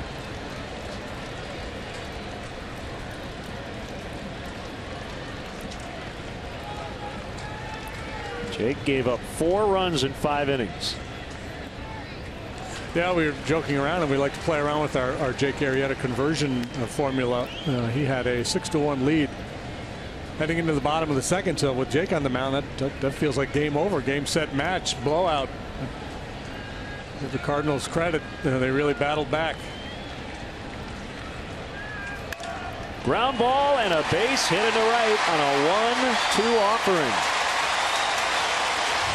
So Piscotty continues his stellar work with the bat this season. And here's big Matt Adams. And again, just about everything middle of the diamond or away for these Cardinal hitters. And man, I get it. He's got power, and maybe you're a little hesitant to go inside. But after going away to get to 0-2, you got to feel like if you can make a pitch inside, you could really tie him up.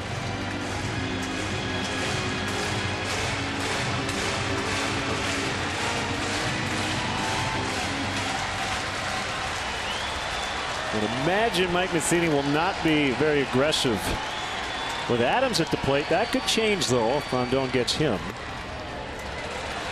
Molina on deck.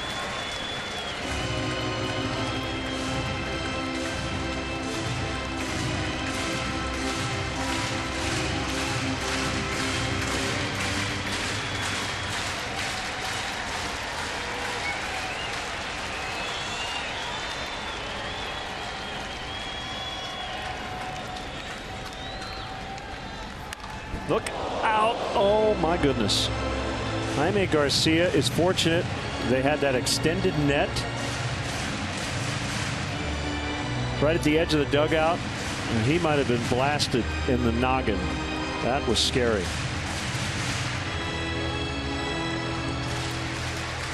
Watch where he hits this ball. This is like, oh, how do you poke a ball that much? Actually, probably would have hit a fan, so very fortunate that net was there. Base hit to right. Piscotty will make third. No, he's going to stop at second. I thought he was on his way. So trouble here for Rondon. 2 on, nobody out. Adams hits the ball so sharply, it gets out to Hayward in a hurry, and the Cardinals fully aware of Hayward's arm strength and accuracy out in right field. So a stop sign for Piscotty at second base, and absolutely the right play with nobody out.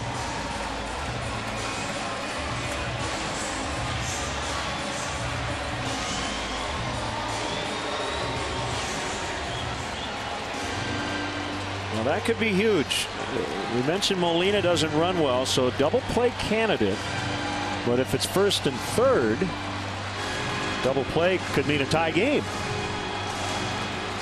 Yeah, and it will be interesting to see what the Cardinals do here with Molina because of the chance of the double play ball. Matheny asked Molina to drop down a bunt.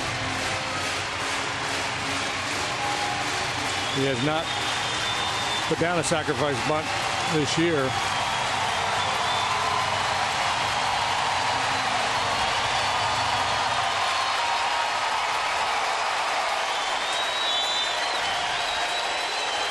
Cornermen in. Double play depth in the middle. Bunted foul.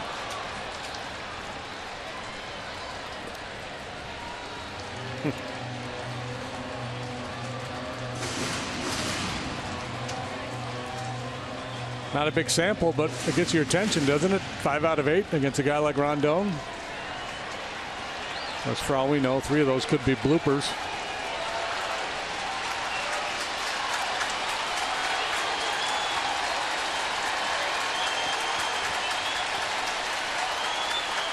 Squaring early.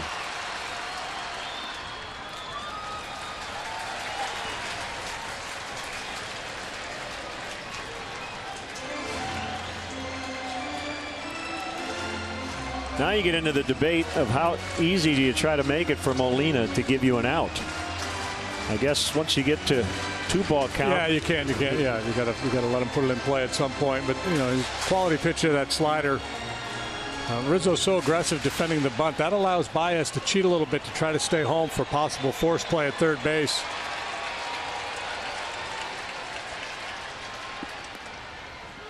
Called strike throw to second, and a good play by Russell just to keep that one out of center. So now we'll see what Mike Matheny wants to do as Molina is down 1-2.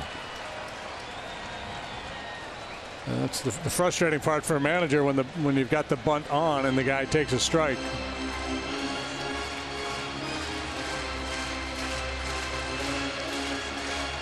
Molina has always been a good contact guy. He strikes out about half the rate of Major League average. And he is not afraid to hit with 2 strikes. The 1-2. A chopper toward third, foul.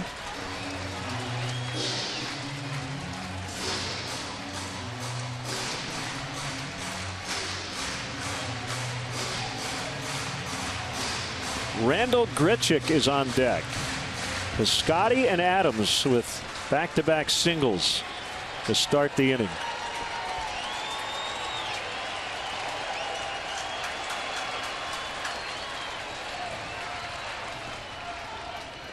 And he got him. Got him to chase, in fact, for out number 1.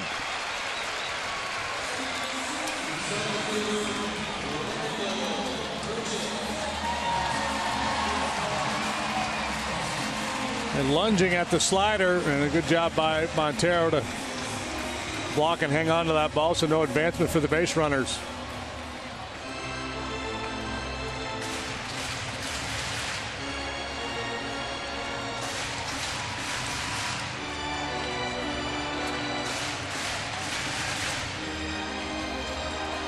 Slow start by Grichuk, but he's been terrific with the bat in this series with 2 homers already.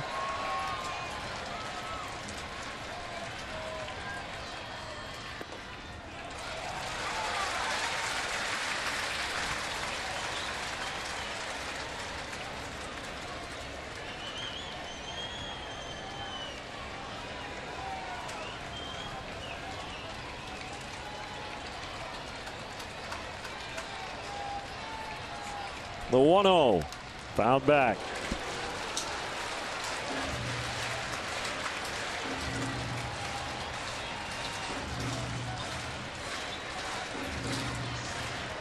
Randall Grichuk was taken 1 pick ahead of Mike Trout in the 2009 draft. Angels had both picks, 24 and 25 that year.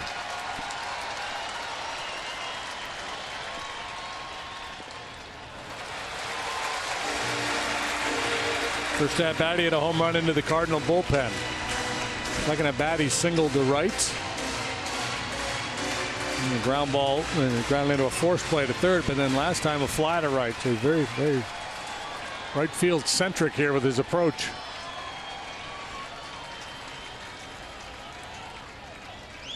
Rondon home, fouled back our way.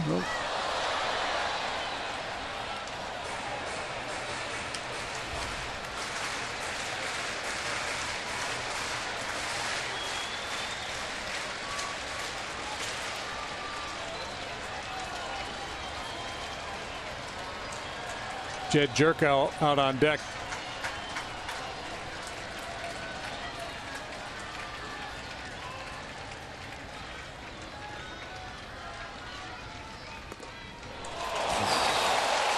How did he take it? He got locked up. Front door slider? Not intentional. I'm trying to go down and away with the slider. Hector fell off it a little bit. Got under it. 3-2 now. A nail biter here in St. Louis. I throw him that good one. He did. 2 down. The best time is after making a poor pitch, come right back to the same pitch and get a chance to make that adjustment. Know what a bad one feels like. Come right back and make the adjustment, make the pitch. You got Molina chasing the slider. Grichuk follows suit. 2 big punch outs for Rondon.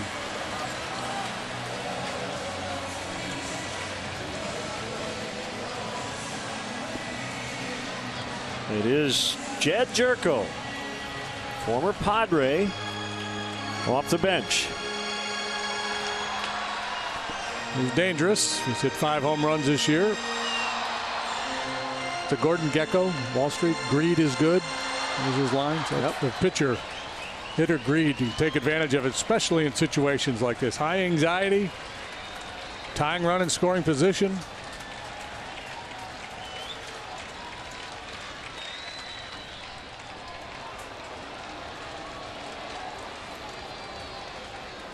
Slightly reminiscent of that game against the Giants, although I think it was a 2-run lead at Wrigley. And Rondon loaded the bases with nobody out. Eventually he got out of it. He's trying to do the same here, 1st and 2nd.